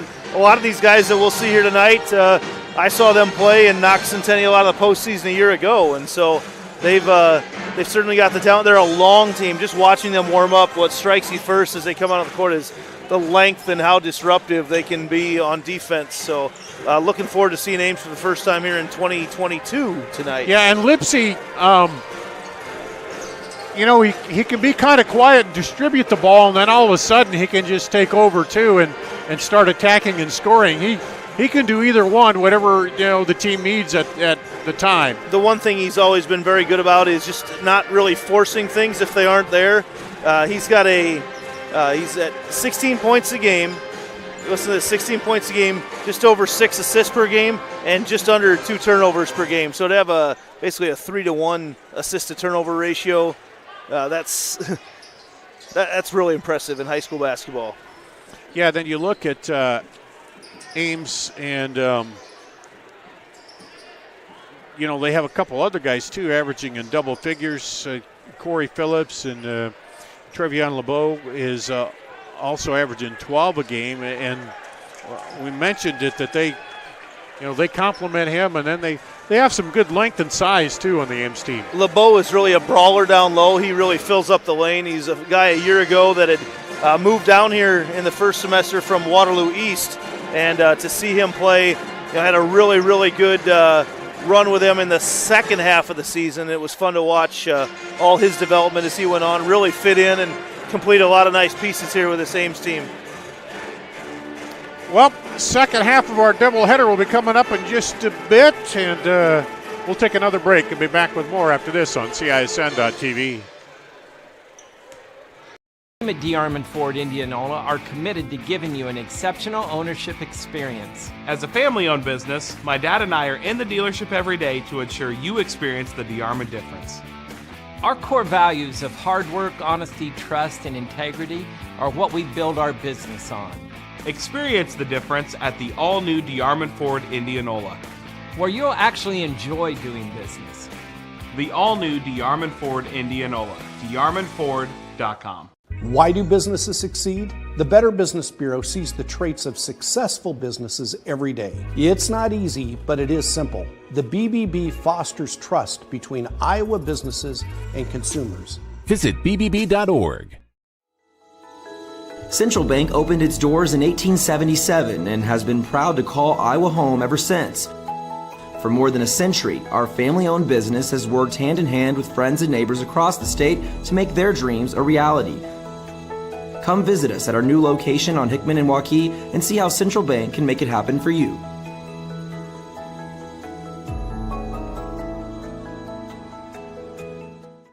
Let's cut right to it. Nobody does meat like Fairway. Nobody.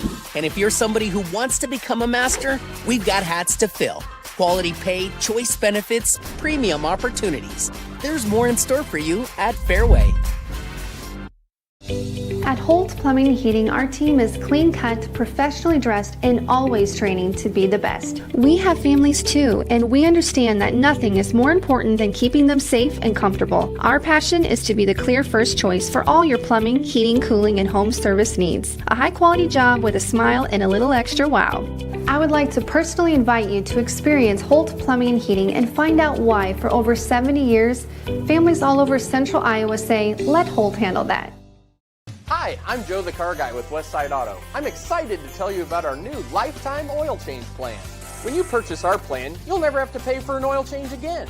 If you get a different car, simply transfer the plan over.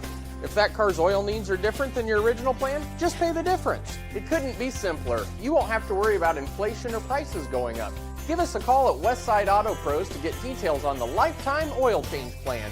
And remember, when I say lifetime, I mean your lifetime, not just your car's. Here at Ankeny Centennial, the pep band is fired up, getting ready for a good boys basketball matchup here. Number 1 Ames taking on Ankeny Centennial. Dar Danielson and Andy Pollock as Ames in the locker room. Centennial taking some final warm-ups, and here they come right back out just as they say that. Getting ready, and I spent 6 years in Ames, and that was Fred Hoiberg's last year in high school there, and then they kind of had a little drop off, got some better teams, and then, kind of built always, good teams under Vance Downs, but then he's had those, we talked about it. You get the Harrison Barnes and Doug McDermott's in there and that, and then now back again with another good team here looking to make a run back to the state tournament. Yeah, they certainly are, and as we look at things tonight, we mentioned Taman Lipsey, and he's the one that everybody knows about. 16 points per game, but they've got a lot of role players. Trevion LeBeau at 12 points a game, and Corey Phillips at just under 11 points a game. So, this Ames team, they're not a team that's going to necessarily light up the scoreboard, but they will, best way to describe it is they will make things very difficult on you and make you play in a way that you do not want to play. Yeah, because you look at it, they're averaging 58.4 points per game, where Centennial 66.9, so almost 67 points, almost a 9-point difference there. But then again, that style of play and defense, too, that comes out on that. Well, and for Centennial tonight, it's really going to be a matter of Chris Lewis. He runs the show for Centennial, and how will he react to being probably had defense played against him harder than he's had defense played against him the rest of the year. He's a guy that if he presses, things can get ugly, but, man, if he just lets the game come to him, Chris Lewis has shown that he can be amongst some of the best players in the state when he's at the top of his game. So clock winding down. You can see they're dimming the lights, getting ready for the lineups.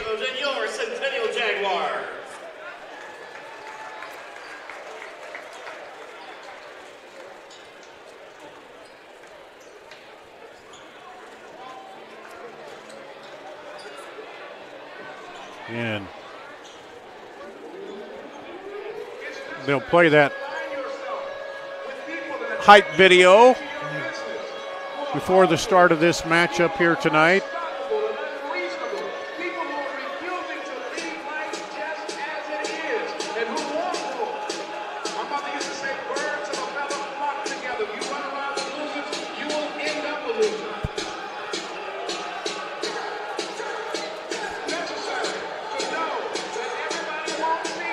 Had another girls score 59-36 Johnston over Valley in a girls matchup. And next week, Dowling and Valley will have on CISN.TV. And then, was it Johnston at Valley? Or Johnston at Dowling? Right, okay. Randy trying to keep me straight. Reese and Randy here. He always does. Peter. Yeah, he does. One team we haven't brought up, talking about girls basketball, Ankeny, they're actually at the top of the conference right now. Have yet to play Centennial or Waukee Northwest, but they lead their conference, have not lost yet. And Coach Drew McInally had a young squad a year ago, and they've obviously grown up quite a bit. They play Centennial Tuesday night. Taman Lipsy, Lucas Luth, Number 23, Travion LeBeau. Number 34, Devin Settle. Devin Settle. Number 52, Corey Phillips. Now, the starting lineup for your Centennial Jaguars. A 5'11" sophomore, number 2, Luke Winkle. Luke Winkle. A 6-foot senior, number 4, Jackson Snyder. Jackson Snyder. A 6-foot senior, number 5, Caden Kelly. Caden Kelling.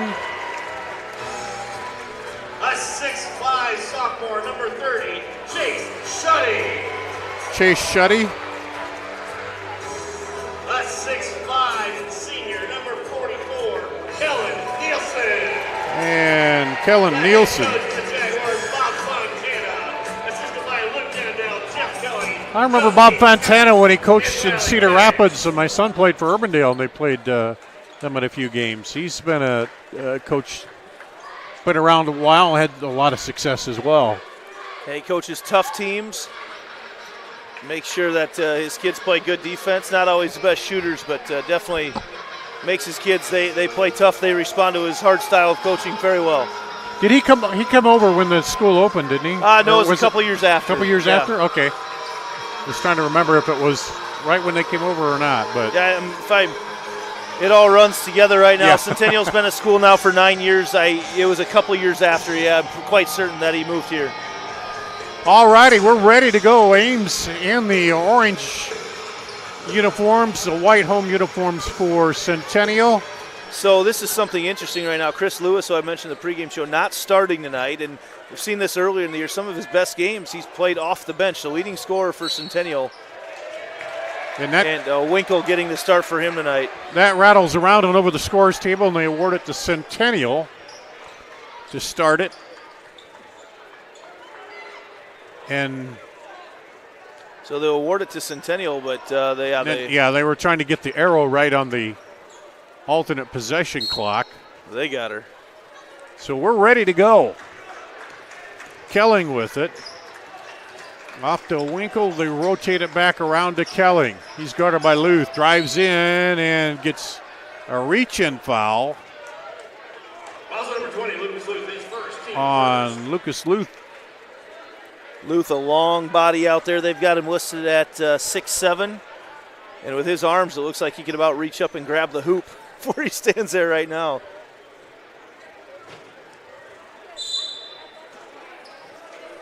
Kelling to trigger it in. Looked at the three, did Winkle, but gets it back over. Luth comes out to pick him up. Up top to Nielsen. Now down baseline, looking for some room there with Schutte. Long three off, no good. Rebound pulled down by Phillips.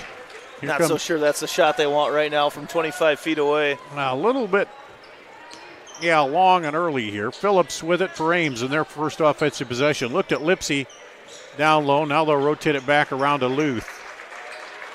Looking to cut on the baseline. Rotate Neither of these it back. teams are going to force too many bad shots.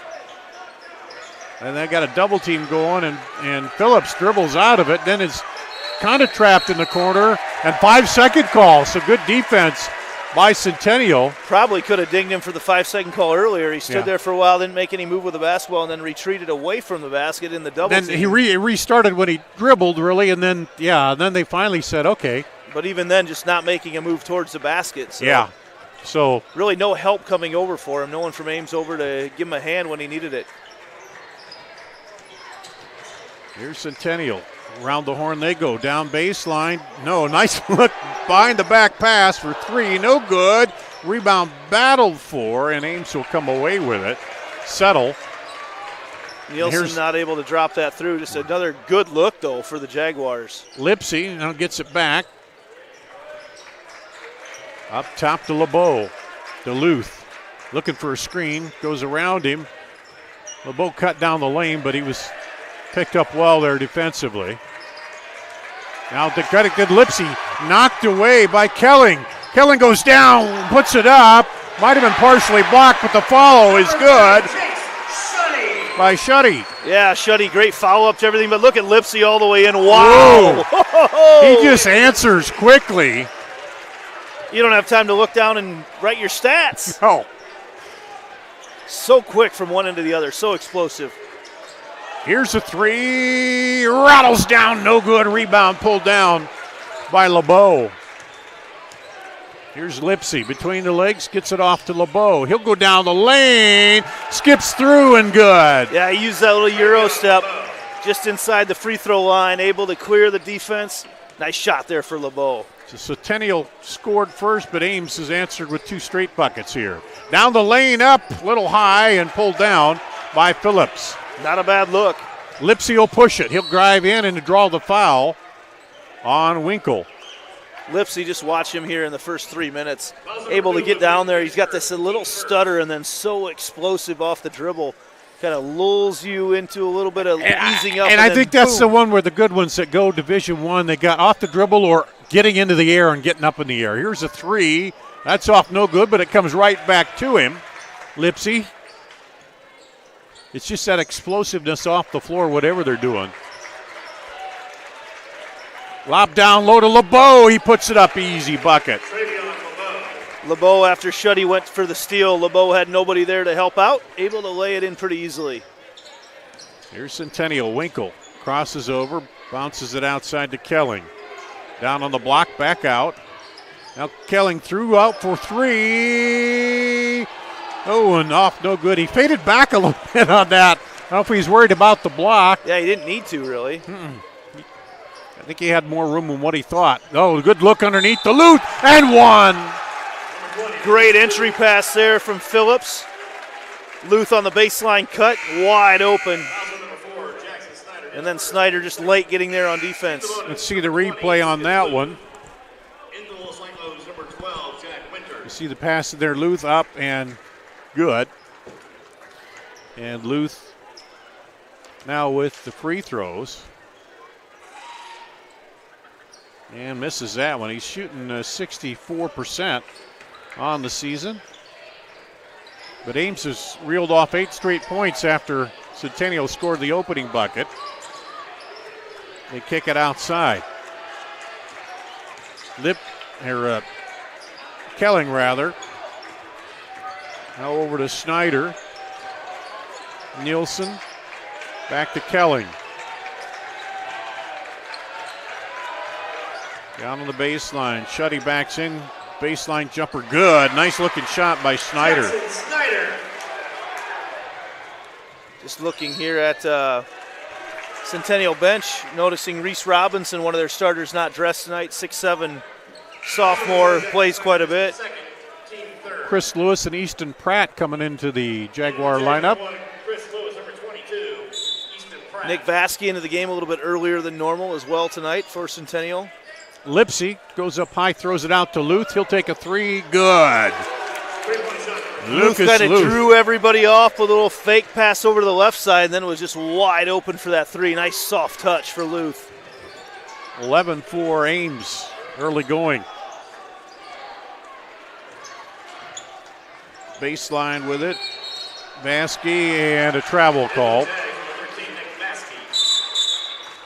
Yeah, that was Easton Pratt at the top of the key. Just got a little bit too excited when he got the basketball off his initial move. 30-second timeout call by Centennial. So right away, Centennial getting a look at that speed of movement of Lipsy and the other little Cyclones here. Well, and that's the thing. It's not just Lipsy. Lipsy's got one of those buckets, but it's the other guys. It's the entry passes from Corey Taylor, the outside shots from Lucas Luth, and Ames showing early on here why they're the #1 team in the state. Yeah, you can't get caught looking at Lipsy because the other guys are going to come right in and burn you too if you do. I was communicating with Coach Fontana from Centennial this afternoon. Just to, the first question is, Ames as good as advertised? Oh yes, is what he told me. So Ames will inbound it. Phillips gets it into Lipsy, and Lipsy will bring it up. 6'2" senior who'll play in Ames in college. Everybody goes by LeBeau, and LeBeau called for the offensive foul. Nice job there. Caden Kelling snuck in there on LeBeau. And LeBeau just a little bit of dropping that left shoulder. You see the replay here. Yep. Right into that left shoulder drop. Good positioning by the defender, straight up. Centennial going to have to hit a couple shots here. Up, no good. Vasky tries to rebound it, put it back up and good by Nielsen. Down the lane, Lipsy throws it out for 3, no good. The miss by Jack Winter, the sophomore in there in the timeout. Chris Lewis up top with it. Goes baseline. Drives into the middle there and surrounded. Now turn and shoot it. Oh, they got me stopped. What do you do? Yeah, from about 12 feet away, Lewis starts pivoting around, and before you know it, it's like, hey, I got a good look at a free throw here. Yeah, everybody kind of backed off him, didn't keep their arms up, and it's like, hey, what the heck? You see that move happen in youth sports a lot where the kid doesn't quite realize they're as open as they are, but Lewis recognized it there. 3 is off, no good. Rebounded by Pratt. So just a 3-point ball game after Ames pulled out on an 8-0 run, took a 6-point lead. Now cut back down by Centennial. Lewis over to Kelling. Kelling inside, spins and traveled. Was it Lipsy that kind of got a hand on the ball there? Yeah, just a little bit. It was enough to throw him off. Picked up his dribble just a hair earlier than what he wanted to. Took a couple steps and didn't go anywhere with it. Luke Winkle in now for Centennial.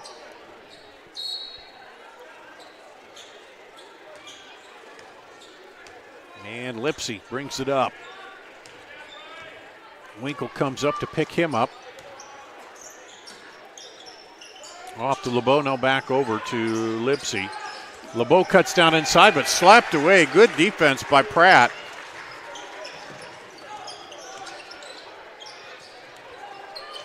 Lewis over to Winkle. Winkle cross to Pratt. Now outside. Good movement by Centennial.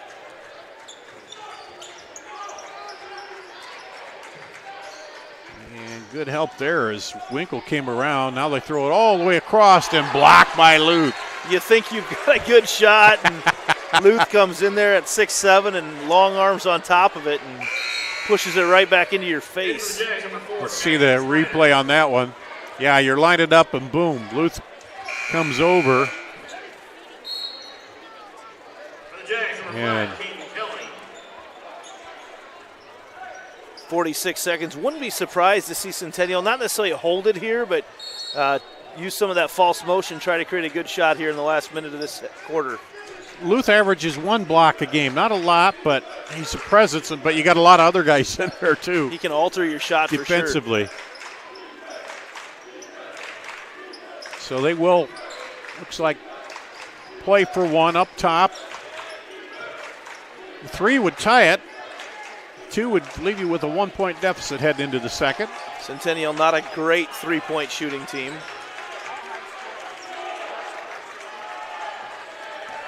Down to 13. I think they want to get the ball back to Lewis here to try to create. Winkle pulls up, partially blocked, I think, but the putback and 1 by Snyder. I'm not sure Snyder knew exactly where he was down there. It wasn't exactly a soft touch off the hoop, but gets the English off, and he's got a chance to tie it up here at the end of 1. See it again here. Got it, yeah, just under the basket, and he went right back up. I think he knew in that clock in his head, too, was you don't have a lot of time to hold the ball either. I think that shot was probably taken a little early in the possession, but it ends up paying off for the Jaguars. Chance to tie it, and does. Here comes Lipsy. 4 seconds, 3, Lipsy drives, good at the buzzer by Lipsy. What do you do? What do you do? Let's take a look at that. Lipsy comes down, drives it, he hangs up in the air, floater up there, just drops it right in, and it's 13-12 Ames after 1 on CISN.TV.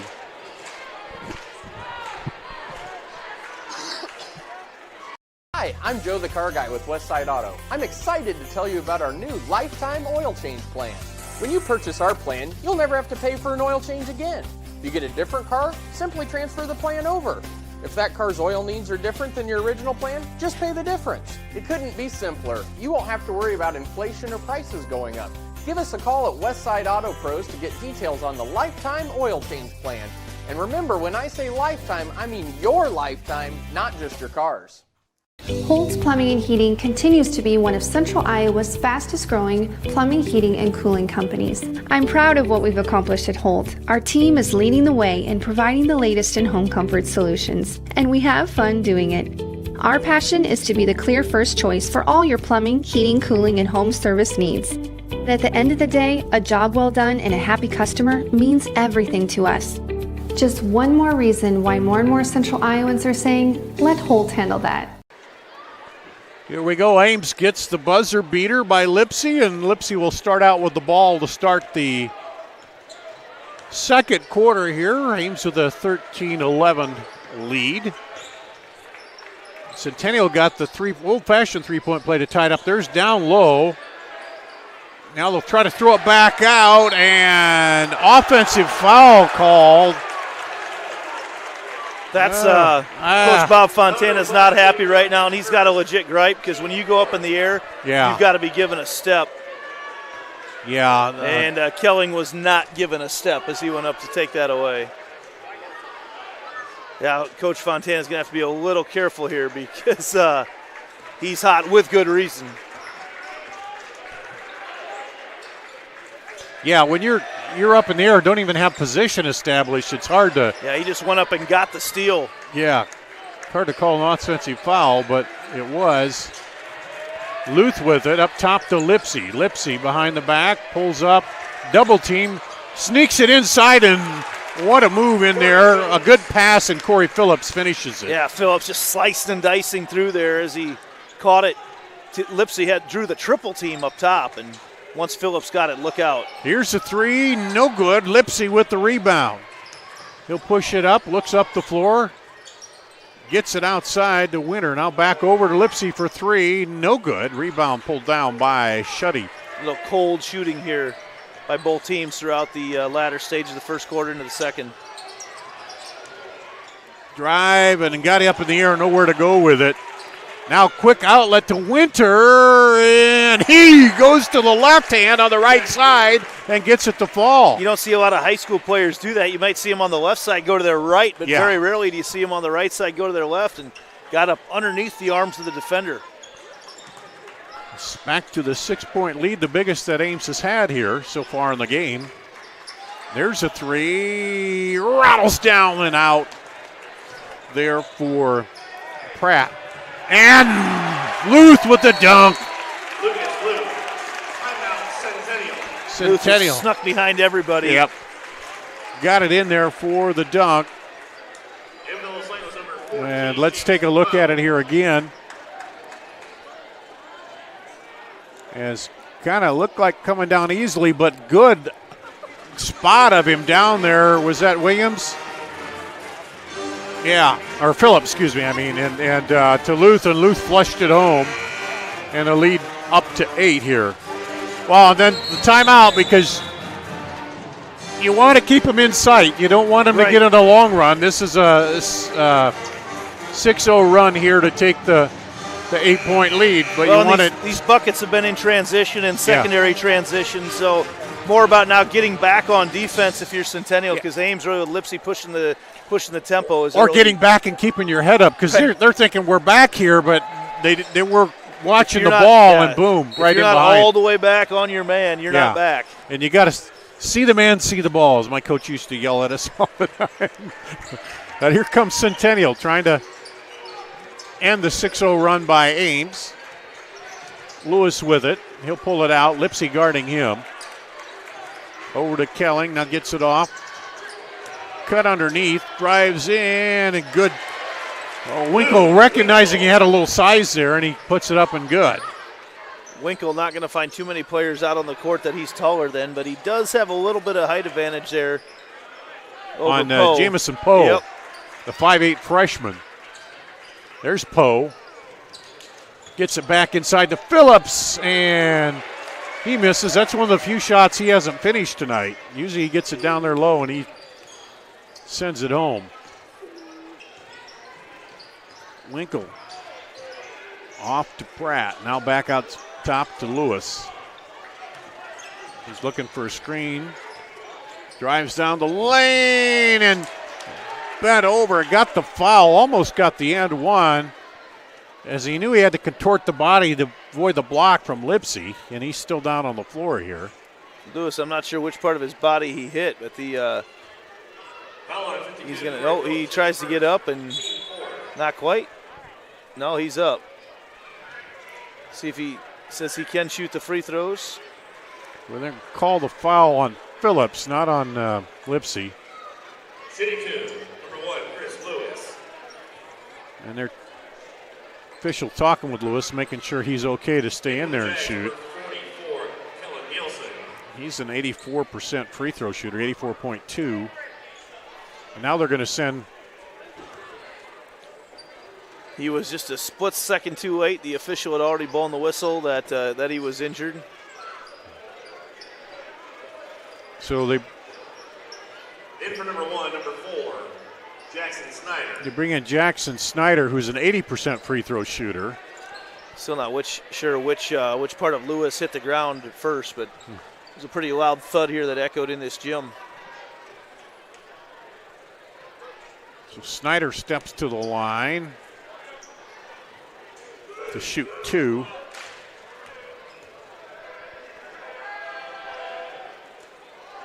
Well, he missed that one.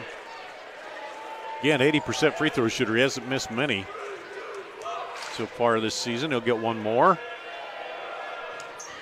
And hits it. 5-point lead for Ames. 5 to play in the first half. Ames extends their offense up so much that they keep that baseline wide open when they've got it at the top of the key. Winter from the top of the key, no good. Rebound pulled down by Schneider. Centennial hanging right in there. Kelling on the drive, kicks it out. Across the top. Back over to Kelling. Kelling drives in and gets the roller to go. I think Kelling kept driving in expecting some resistance at some point. Didn't really get it and able to lay it in. Never end. Yeah, and even as he shot it, he was still looking to have the block come somewhere, but never got that help defense. It didn't, and he went up strong and got the bucket. Poe throws it away. Winkle never actually got a hand on it. Looked like he might have, but both officials looked at each other and said no. No, did you see it touch? And neither one gave the old touch signal, so it goes back. They didn't ask me up here. Yeah. I thought he might have touched it, but they don't look all the way up to the top of the bleachers. Kelling drives, good. 2 straight for Caden Kelling. We got a 1-point ball game. Timeout Ames. It's on the penetration right now that Centennial's been able to get in there and dribble drive, I think is what the big dogs call it, and able to work his way in and eventually finish at the hole. We'll see it here again. Kelling comes up, goes right by the defender there and just puts it right to the hole. If the lane's there, take it. And he did. Well, they haven't shot very well from the outside. And so what do you do next? Don't take the outside shot, right? If you can't hit it, don't force it. Take the inside stuff, and that's what they've been able to hit. Maybe Ames a little bit standing around and not switching as much on defense there. As now they'll have Luth take it out and they'll send Phillips down low to start here. Jamison, Poe, Winter in there with Lipsy, Phillips.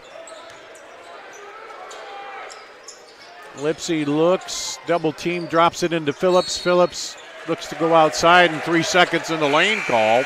Yeah, Phillips just, once he caught the ball, spent some time looking around in there, just nothing there. Devin Settle back in for Little Cyclones. Kind of double teaming Lipsy up top and then in behind Phillips. Not enough movement. Here's Kelling. And he hits another. Kelling, 3 straight. Centennial, their first lead of the night. Up by 1. And there's a 3. Luth answers. Luth just, no hesitation whatsoever as he catches that ball. Keeps it. I love it how he keeps it nice and high at 6'7". Just no chance for anybody to block it with that quick release. Here's Kelling. This time they pick him up and he'll give it up. Winkle drives in. And now by Lipsy, but he recovers and knocks it away from Schneider. Lipsy, stop and go. Gets it out there to Poe. Over to Settle. And back to Lipsy. Luth fakes.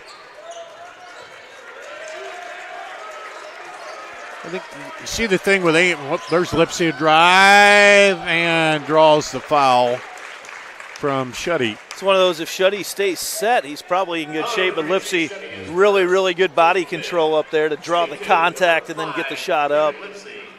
Lipsy to shoot 2. He's shooting 58% on the season. Hits that one. What I was going to say is you see the Ames players, they get the ball in ready position, ready to either pass, dribble, or shoot every time they. And it's not the ready down into the old triple threat that you and I were each taught. You get down here and go. Though they're up here ready to roll. No, they're up and locked and loaded, ready to go. Yep. So the lead back up to 3. I mean, I assume you were taught the same way I was, even though I'm much younger. I assume you were probably taught similar.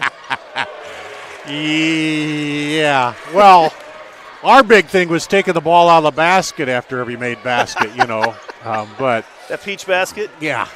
There's a miss and the rebound by, I'm not that old, but Centennial brings it back up. Oh, driving through, kicks it out. Luth recovers zone. Luth gets the block from behind. That's those long arms again. Look out. Lipsy on the run out, and yeah, that's probably the smart move there to let him go in. And the lead back up to 5. Biggest lead's been 8 for Ames. Jaguars had a 1-point lead for a few seconds. Over to Nielsen. Have to hit an outside shot at some point. Yeah. Oh, I almost thought that was going to be the front rimmer and down, but it wasn't. Just short by Winkle. Luth looked at the quick shot. Phillips rotated off to Poe. Jamison Poe, now good look inside to Phillips, and he powers it up and gets it back. And he battled hard there against Nielsen to get that ball back.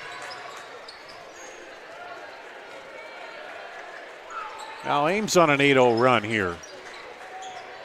Yeah, just like that. It doesn't take long, and here they go again. Lipsy comes down, stop, and they're going to say no on the floor. Someday he'll probably get that at a higher league after college. That'll be a, and one. Yeah, not even close. That was, definitely the right call on the floor. But 5 or 6 years from now, if he finds himself making money to play, they will allow that continuation. 4th foul on Schneider, 16th foul on Centennial.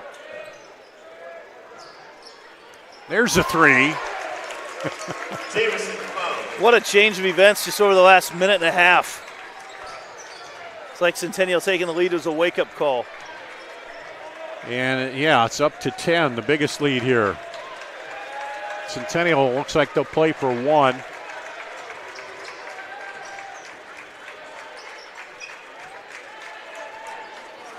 It was Lipsy who got the buzzer beater there. That one he got out of control. It's a little miscommunication. Looked like he was trying to alley-oop it up to Nielsen. Yeah. So now here again, 9.9 seconds, an eternity for Lipsy to come down.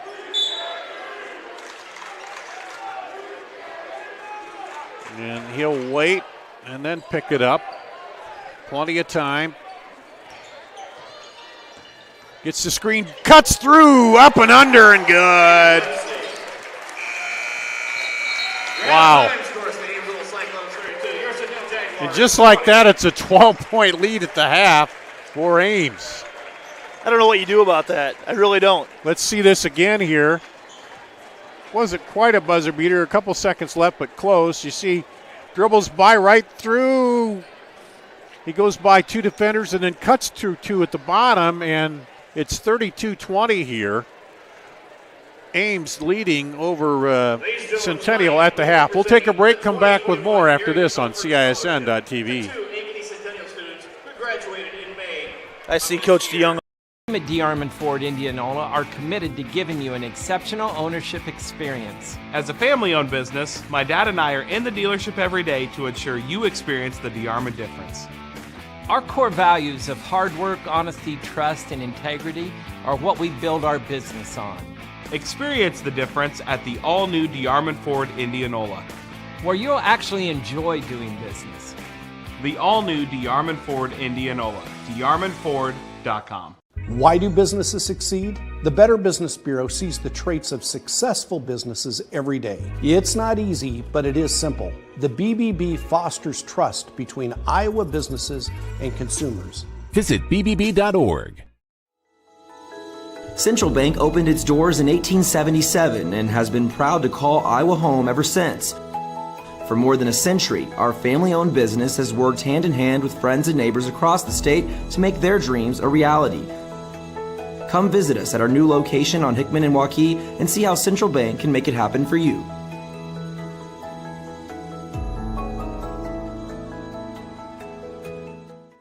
Let's cut right to it. Nobody does meat like Fairway. Nobody. And if you're somebody who wants to become a master, we've got hats to fill. Quality pay, choice benefits, premium opportunities. There's more in store for you at Fairway. At Holt Plumbing and Heating, our team is clean cut, professionally dressed, and always training to be the best. We have families too, and we understand that nothing is more important than keeping them safe and comfortable. Our passion is to be the clear first choice for all your plumbing, heating, cooling, and home service needs. A high quality job with a smile and a little extra wow.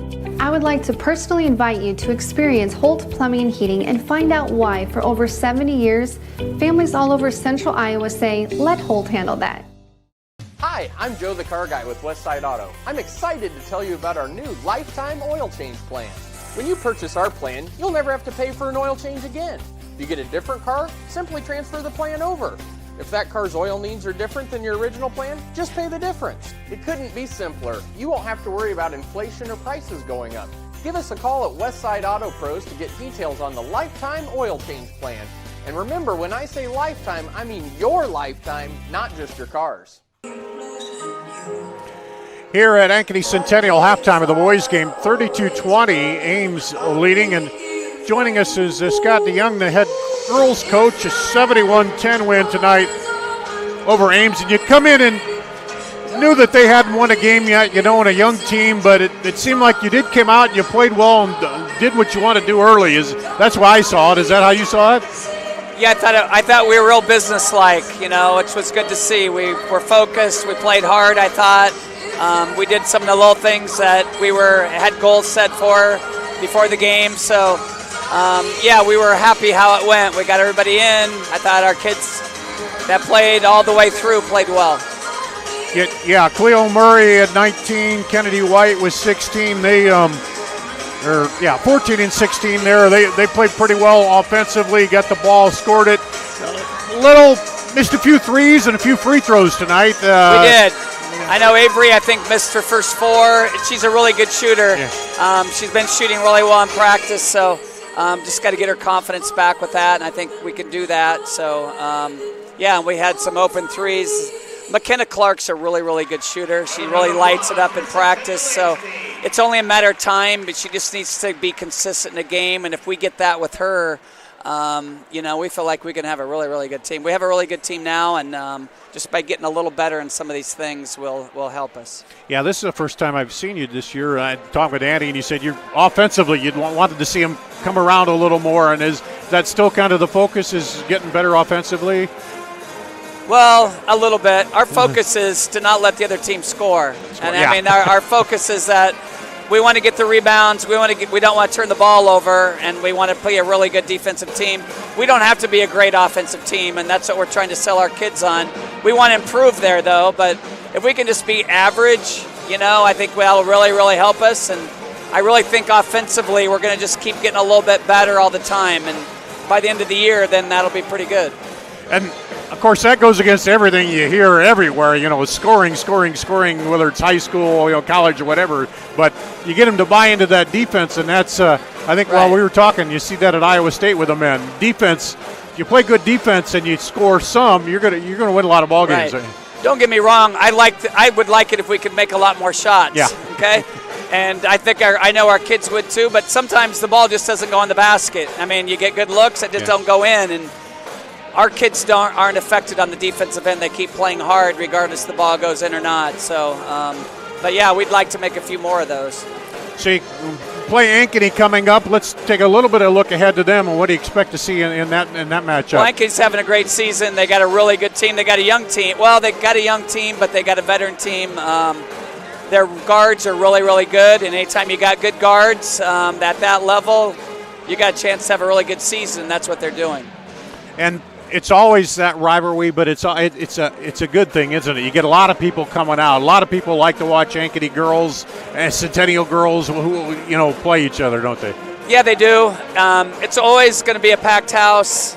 Both of us are rated, I believe, although I don't look at that much. But I think we both probably have identical records, and it makes it that much more exciting. So it is a rivalry game. There'll be a big crowd, and for girls basketball to have that many people and that kind of an environment doesn't happen that often. So it's really exciting for both teams, for the girls.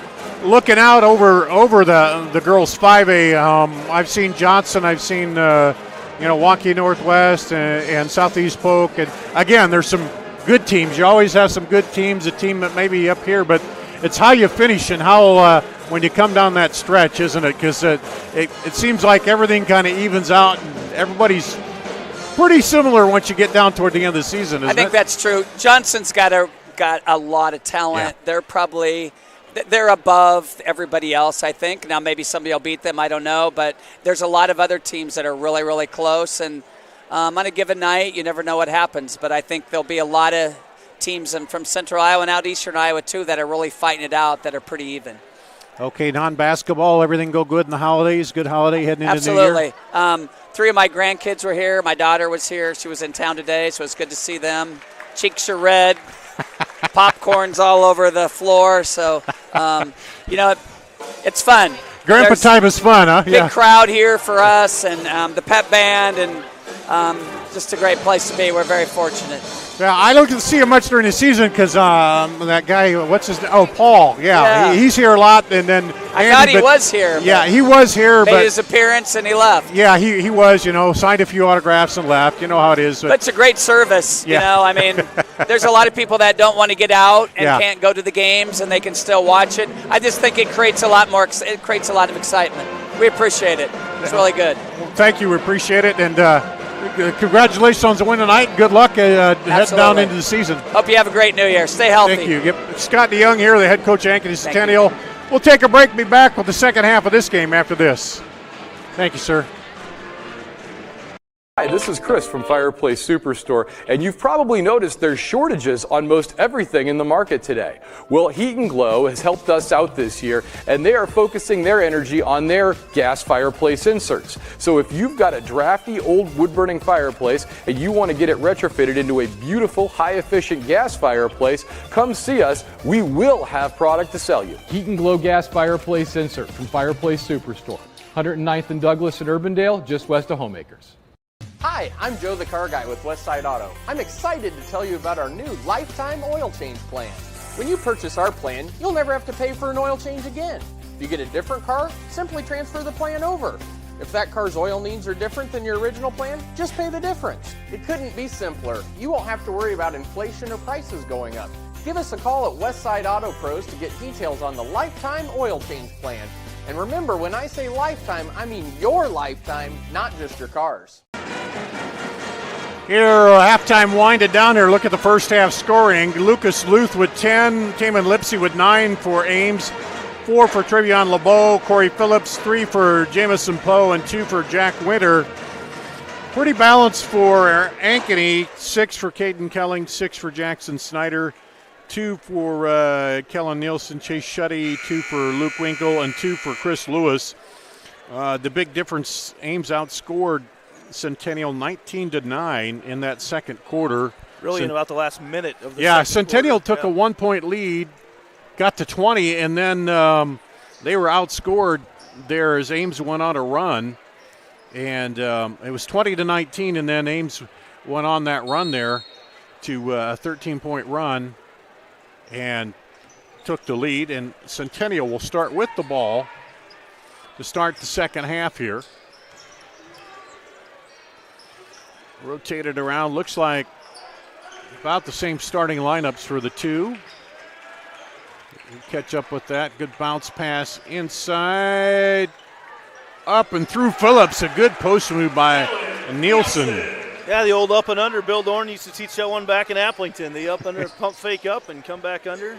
Luth for 3, off no good.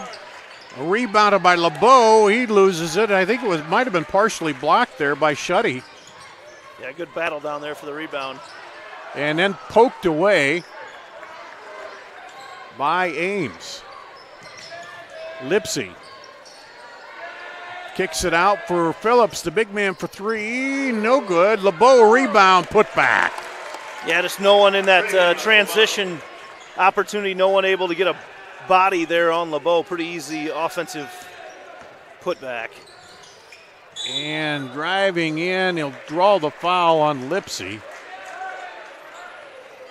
And I think Lipsy was trying to say, well, man, he leaned way in over me. It should have been offensive. He did. It just wasn't solid enough contact, really, to get that offensive foul. A lot of times they're looking for that. Comes out to get the explanation. So Caden Kelling to the free throw line, hits the first. And Kelling's 73.3% free throw shooter. Misses the second. And Lipsy quickly down the floor, floater, and he'll get fouled by Winkle.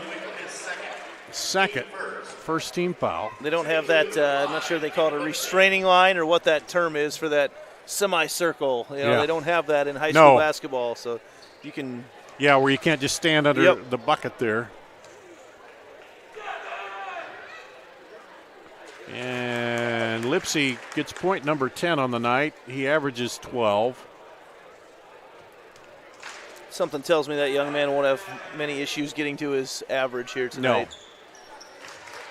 And he's got 10, so he needs one more point, and he's there.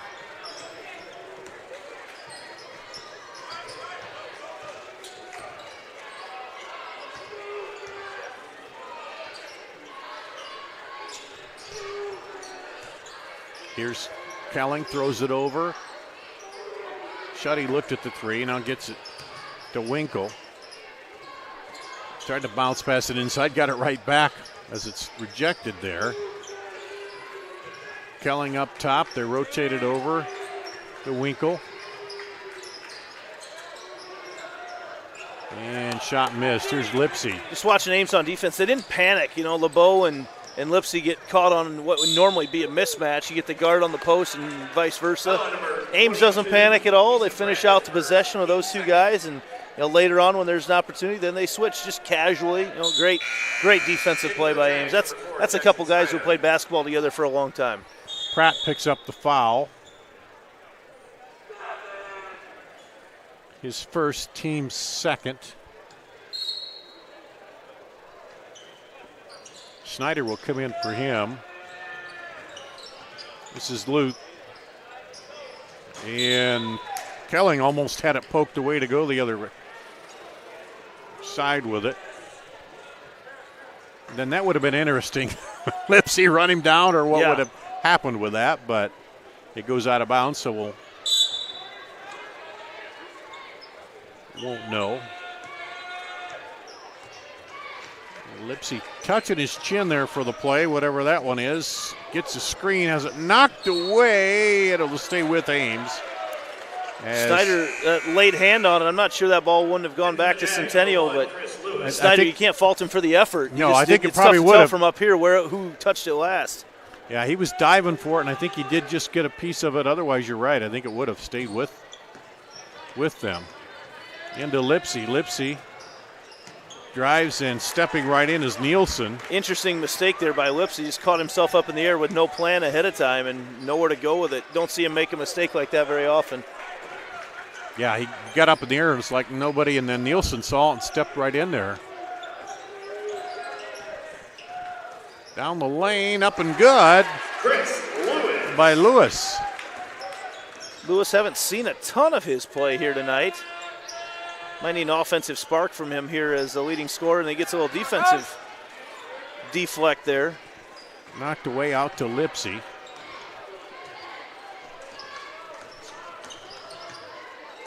Double team. Lipsy drives through. Floater won't go. Luth tries to put it back.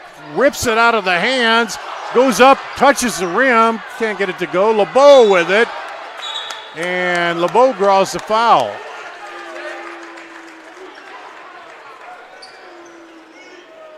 They got that on Snyder. Just a lot of bodies. It's one of those situations where if the rest of the play doesn't transpire that way, they probably get that call as an offensive foul. But so many Centennial guys that hit the floor leading up to it that he almost got the sense that there was some flopping going on. And then so when Snyder actually gets one that may be legit. LeBeau to the line, hits the first one. That they gives don't him 7. go along with it there. So. Does that score right? I'm not sure they gave that point to Ames. Well, I think they're behind by a bucket on Ames. I think it should be 39 is what I have. Okay. There we go. Well, they gave him 37.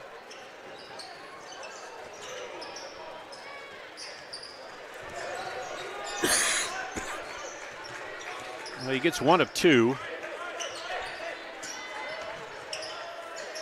And down the lane, kicks it out. Oh, the three rattles out of there. Lipsy pulls it out. He'll push it up. No look to LeBeau. Well, he looked to his left and dished it to his right. Back on the other end, the outside shots. Tough to come by tonight for the Jags. Number 13, Nick Maskey, his first, team 4. Vasky with the first 14 foul now on Centennial. Lobs it to LeBeau. He'll spin. Has it blocked by Shuddy. Shuddy on the defensive end making his presence known. LeBeau's kind of had his way down there tonight. Kelling throws it to the wing. Wide open three. Short. Rebound to Phillips. Just can't buy that three-point shot. Centennial was having some success early on as they really worked to penetrate, looked to get some of those layups, but Ames done an excellent job adjusting their defense, really not allowed that at all here in the second half. Down low, Lipsy keeps it and goes reverse. Just something simple like that. It looks like he makes it look like a routine play, but he started with that ball 8 feet away from the basket, one dribble, and goes to the other side to lay it in. Little hook shot by Nielsen to answer. Still not sure we've got the right score up on the scoreboard right now. I think it is. It is, okay. Now that I've double-checked my scoring. The trouble is you don't want to look down because these guys, Luth goes up and he gets fouled. You look down and they're up the floor, and that'll go against Shuddy, his second. Team's fifth now. Luth, very good around the rim type player. Back in the day we had the above the rim gear that all of us thought we were pretty cool when we were wearing, and Luth fits that to a T. I was never able to get above the rim, but Luth is one of those players that just is around and above it, everything he does.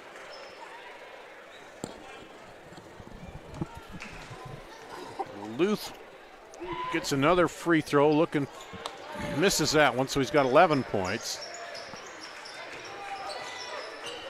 And here comes Chris Lewis for Centennial. Gets a high screen. Stop and go. Kind of loses a handle, but back in. And what a play by Nielsen. That's 6 points for here in the quarter for him. 6'5" senior. Do a little work. Here's Lipsy. Steps through, up and good. He was so patient here at the top of the key, and the second that Snyder went in to try to get the steal, boom, off the dribble, he was at the hoop. Kelling spins in there, and he'll get fouled before he gets a shot off. That'll be on Luth. Foul number 20, Lucas Luth, his second, team second. Team second, and Luth second. And full timeout by Centennial. So we'll take a break. We'll come back with more after this on CISN.TV.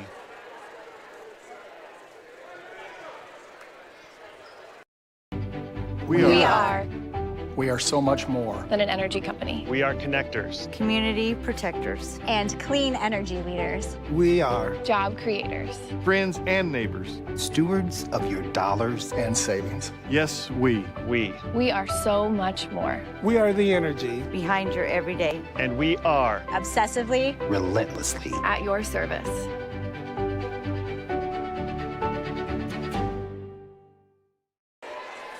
Back here at Centennial on the timeout. Let's take another look at that play by Lipsy. He's there just kind of directing traffic. Next thing you know, crossover, boom. Right through everybody, and he's up to the hoop and scores before you can blink. Dar Danielson, Andy Pollock here, a 13-point lead for Ames. Centennial cut it down in the second and they had a 1-point lead, and then they didn't score after that as Ames closed it out on a run.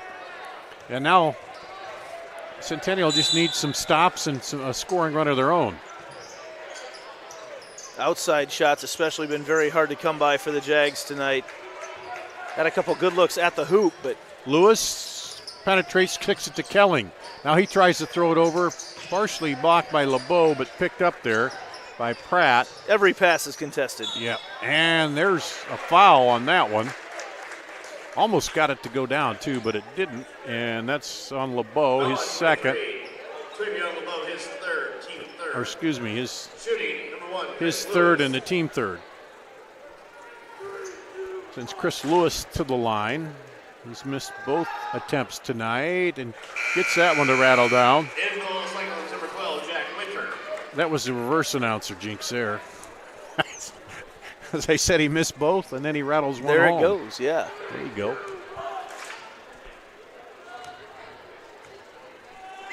Second free throw, off, no good. Phillips with the rebound. Ames, I wouldn't be surprised to see him be a little more. They haven't been taking bad shots, but just wouldn't expect a more patient shot here with their 12-point lead. As I say that, easy shot in there for Corey Phillips. Phillips takes it to the bucket.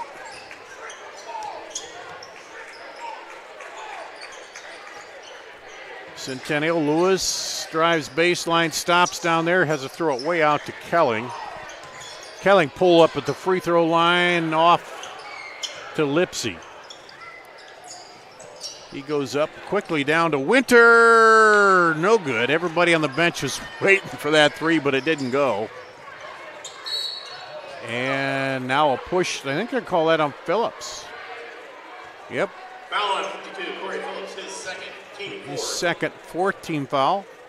So fouls following up a little bit here for Ames. In for the Jags, number 30, Chase. Nobody in. Was that a shooting? I thought that was before. Yeah, it was before. They said that's Okay, their oh, yeah, inbounds play here. Right.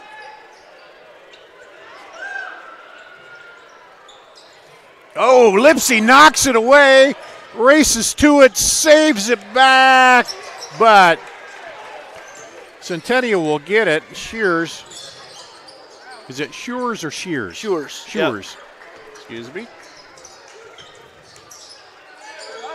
There's a three, no good, and that's, as you said, they just have not been able, and there's a pushing underneath. We'll go against Pratt. Saw him get that left arm extended as he went up for the rebound. Good call. I don't know what their shooting percentage is from outside three-point range, but haven't been able to hit too many here today. They have not hit a single one, actually, Centennial. You're right, yep. I've got them 0 for 12 right now.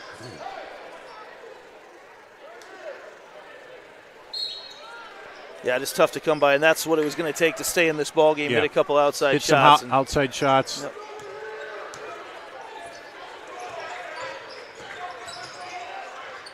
And they haven't been bad shots. Kelly, no, and then Luth is going to get called. I think if he goes straight up, he's okay, but he came down with the arm that time. Well, and you mentioned about Luth early on, averaging just over one block a game, but there you see again, he didn't block it. He altered the shot. Yeah. The second time got whistled for the foul, but just alters that shot big time with his long frame. Luth may be coming out.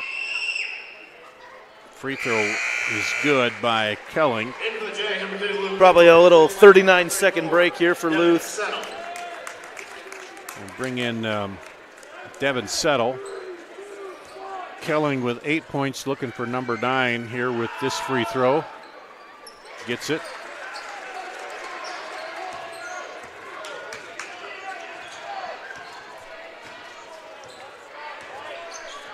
And here, Lipsy again. Will he get the end of the quarter shot? He said the last two. Yeah.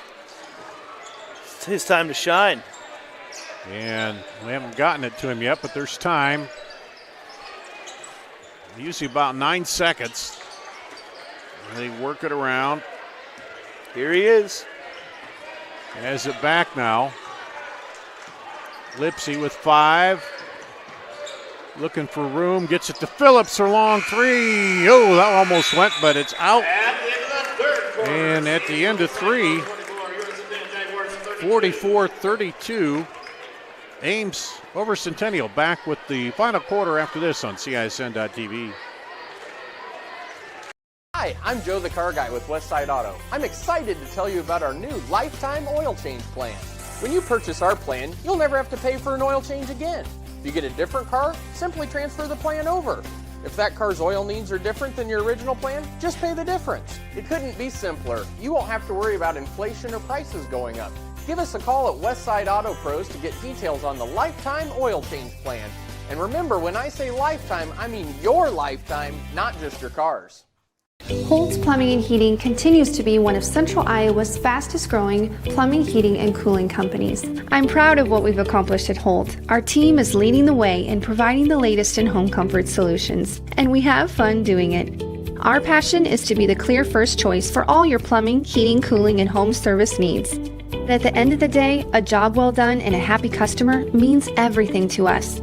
Just one more reason why more and more Central Iowans are saying, let Holt handle that. Here at Centennial, we'll go to the fourth quarter, and it was even up 12 apiece in that third quarter, so we're right back where we were at halftime with a 12-point Ames High lead heading into the fourth quarter. Now they will start with the ball.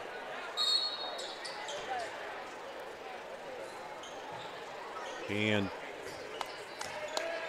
yeah, Centennial, this is where Ames can be really deadly because Centennial going to have to extend their defense quite a bit.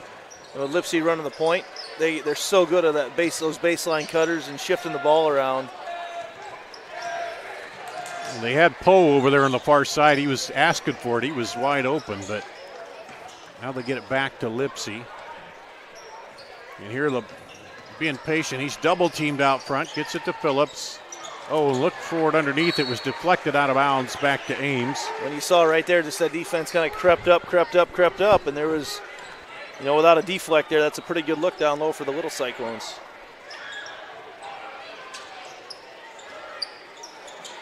Out to Poe for three. The little man. He was calling for it earlier, and he got it that time.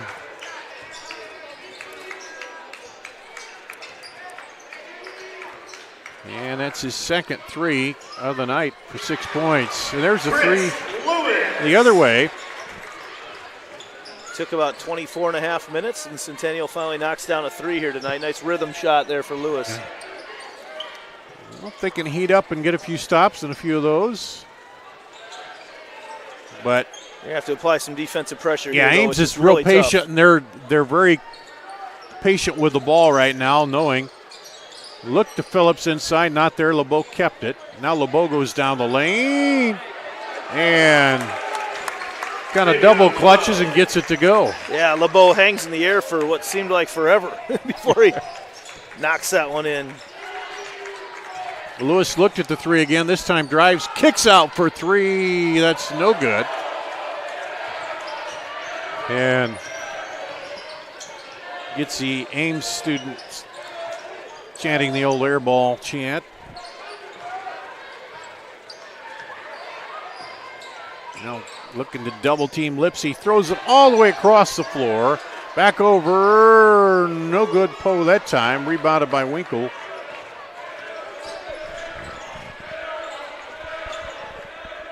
Kelling crosses over, finds Lipsy, and then it's blocked out of bounds. Good help defense coming in by Settle. Settle, yeah. Kelling kind of found himself in the middle of a tall double team from some dudes that were a lot taller than he was. Snyder and Nielsen back in for Centennial. Nielsen had a good little 6-point run there in the third. That one just out. Nielsen battling for it, but Lipsy comes away. Stops, throws it up to Settle, and taken away by Nielsen. Nielsen 2-on-1 against Lipsy. He did not want to risk trying to throw it across. Got caught in a negative situation there. Lipsy with a really good job cutting off both, really, the driving lane. Not great spacing for Centennial as they went down on the break, and Lipsy able to stop them both. And that was against Baskey.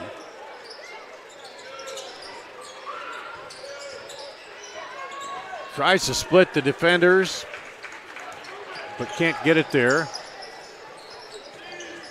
Quickly down the floor, back outside Phillips for three. No good.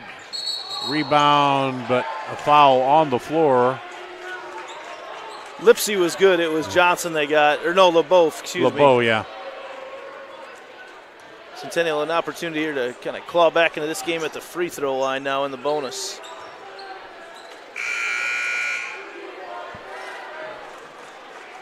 And it'll send Jackson Snyder to the line.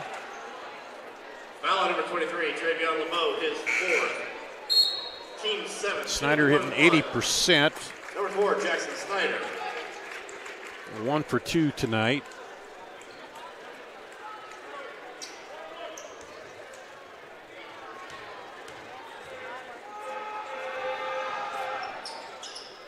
And hits that one. But Ames has got the pace slowed down too, to where it's tough for Ankeny Centennial to come back here right now to get enough possessions. If Right, they can't. not a high scoring game, Yeah. not a low scoring game. We've certainly seen lower, but yeah, not necessarily an up and down tempo type game.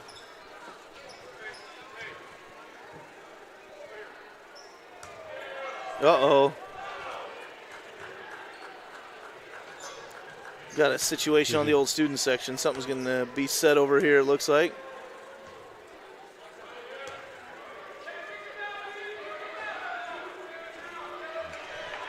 Looks like every one of the student section swallowed the canary over there. Yeah, nobody's saying anything, and of course, the Ames students are saying, so now they're going to take a student out.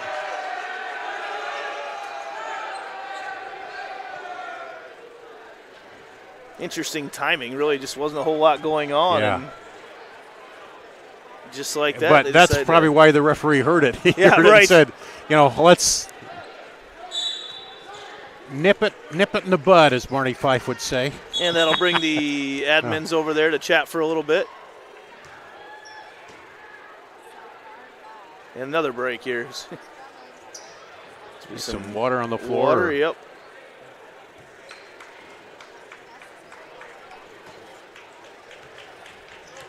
All right. Really not a rough game or anything at not all, at all. but it just a student said something, the wrong thing.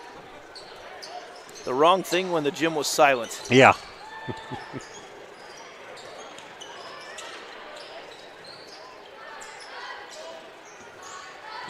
Here's Lipsy over to Phillips for 3. No good. Rebound Kelly. And foul. Foul number 12, Jack Winter. Yeah, and Team 8. Shooting the 1-on-1. number Winter 5, just kind of in a Kelly. bad spot there, running alongside, but as Kelly loses his footing. Nothing too egregious there.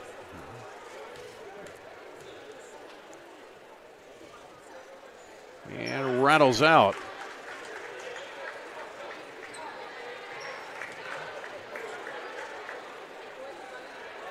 Kelling 4 or 5 from the line. This one would give him double digits in scoring, and it does. He's got 10.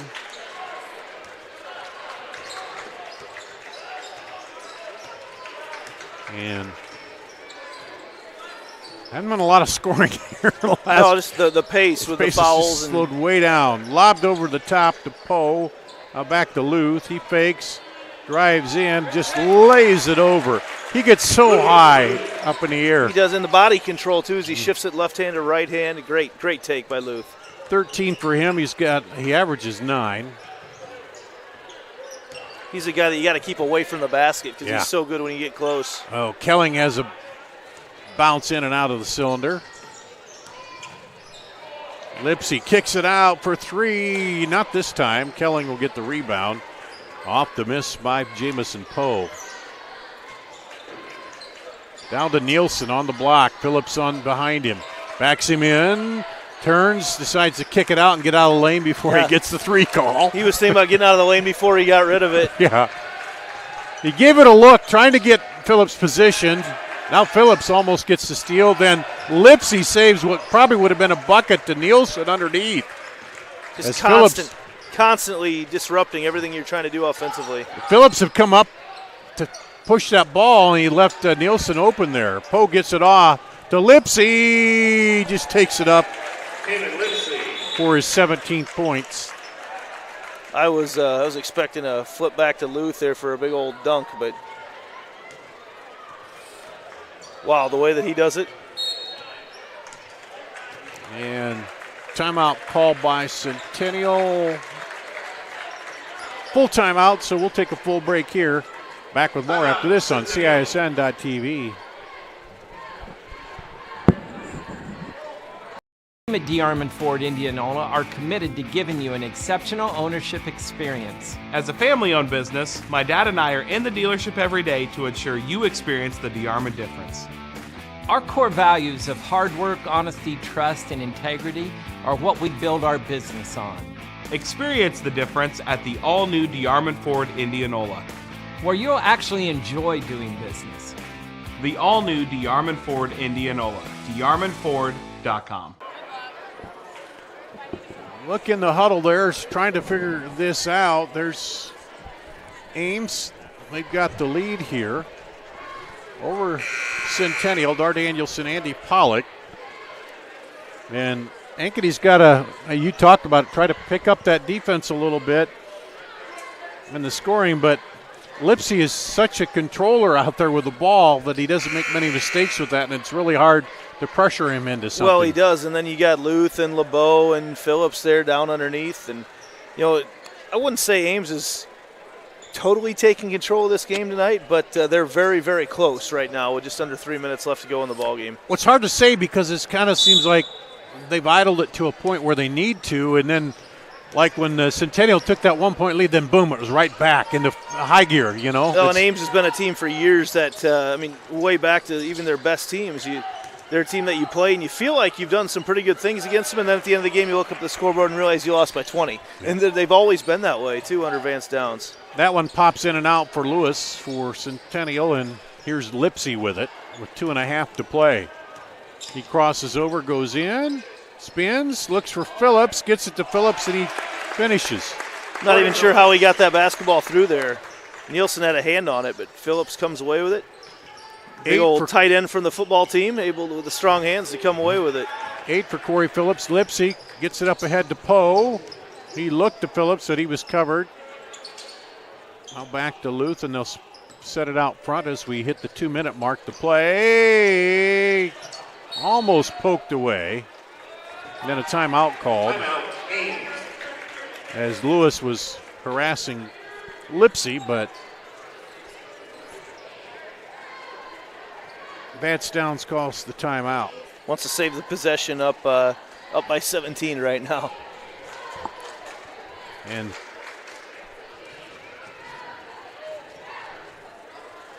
we talked about it up next for Ankeny. Centennial is Ankeny coming up. And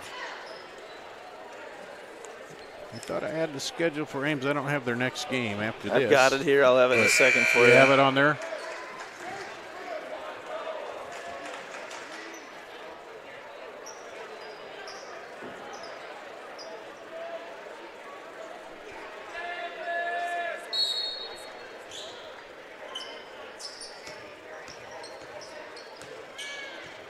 Ames has the week off. They have a week off before they play Ankeny as well. That's their next game, next Friday.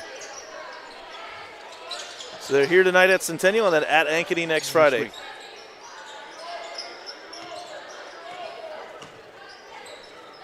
Over to Phillips. He drives in. Back out, and they're going to call the foul there on Kelling. Foul number 5, Caden Kelling, his second. Yeah, Poe, just a freshman out there, but handles the ball with the confidence of a guy that's been out playing the game of basketball for a long time. Jamison Poe. Shoot the 1-and-1. Not a tall body like the rest of these guys for Ames. No.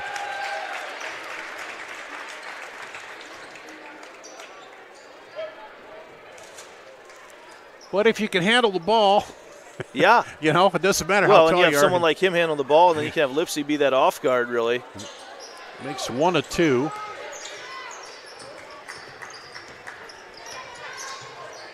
Kelling for a long 3, no good. I almost thought that was out of bounds, but it almost fell back through. Even. Yeah, hit the top of the basket and almost got that back through. Lipsy! That's unbelievable. I don't know how to quite describe that. Just hung in the air. Yeah. Took off and got the hang time and put it in. There's another three. Phillips rebounds.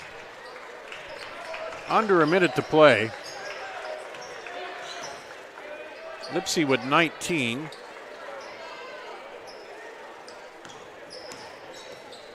Phillips against Nielsen. Gets it over to Lipsy, who's guarded by Kelly. Poe. Ames may be able to take the air out of the ball for the last 35 seconds here. Yeah.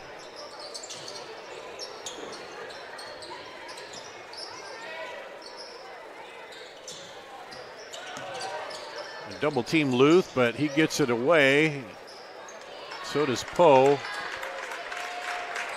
And I don't think they're even going to try a shot, probably. They'll just let it wind down. And going to end up a 20-point win here. Your final score is Ames Cyclones 58-38 over Centennial. We'll take a break, come back, and wrap up all the scoring and wrap up the ball game after this on CISN.TV. Right to it. Nobody does meet like Fairway. Nobody. And if you're somebody who wants to become a master, we've got hats to fill. Quality pay, choice benefits, premium opportunities. There's more in store for you at Fairway. It's the Black Friday sales event all month long at Schottenkirk Chevy Waukee with over 350 qualifying used vehicles, 5 cars under $1,000, $99 payments. Cars will be sold for just $1. No payments until spring 2022. Over $5,000 in door prizes and cash. For a list of our $1, $1,000, and $99 payment cars, call or stop in. Schottenkirk Chevrolet Waukee. WaukeeChevy.com. We are so much more than an energy company. We are connectors, community protectors, and clean energy leaders. We are job creators, friends and neighbors, stewards of your dollars and savings. Yes, we are so much more. We are the energy behind your everyday. And we are obsessively, relentlessly at your service.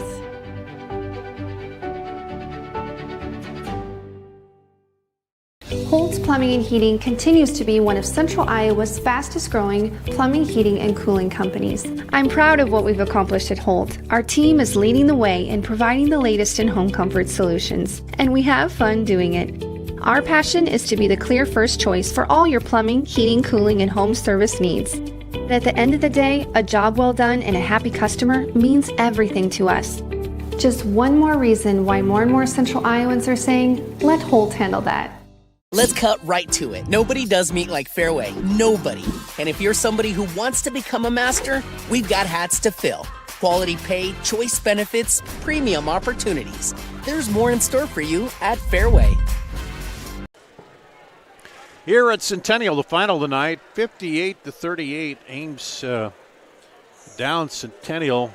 Dar Daniels and Andy Pollock. Back in the second quarter, Centennial took a 1-point lead. It was 20-19. Then Ames went on a run and closed it out at 34-20 at the half, and then just kind of held off Centennial throughout the night there. And just, what was it, 1 3-pointer from Centennial? Yeah, 1 for night. 16 for 1 the for night. 16. That was one of the things talked about in the pregame. Centennial was going to have to hit a couple outside shots to stay in this game, and it was not a good shooting night for the Jags. We'll run down the scoring. Taman Lipsy with 19 to lead all scorers. He had Lucas Luth for Ames with 13, 9 for Travion LeBeau, 8 for Corey Phillips, 4 for Jack Winter, 2 for, wait a minute, 2 for Jack Winter. That 4 was Jamison Poe, was that right? No, I'm off on my scoring somehow. You're close.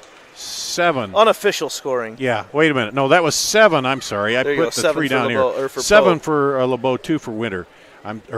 For Poe, 2 threes and a 1. Okay. For Centennial, 10 for Caden Kelling, 8 apiece for Chris Lewis and Jackson Snyder and Kellen Nielsen, and then 2 for Chase Shuddy and 2 for Luke Winkle. So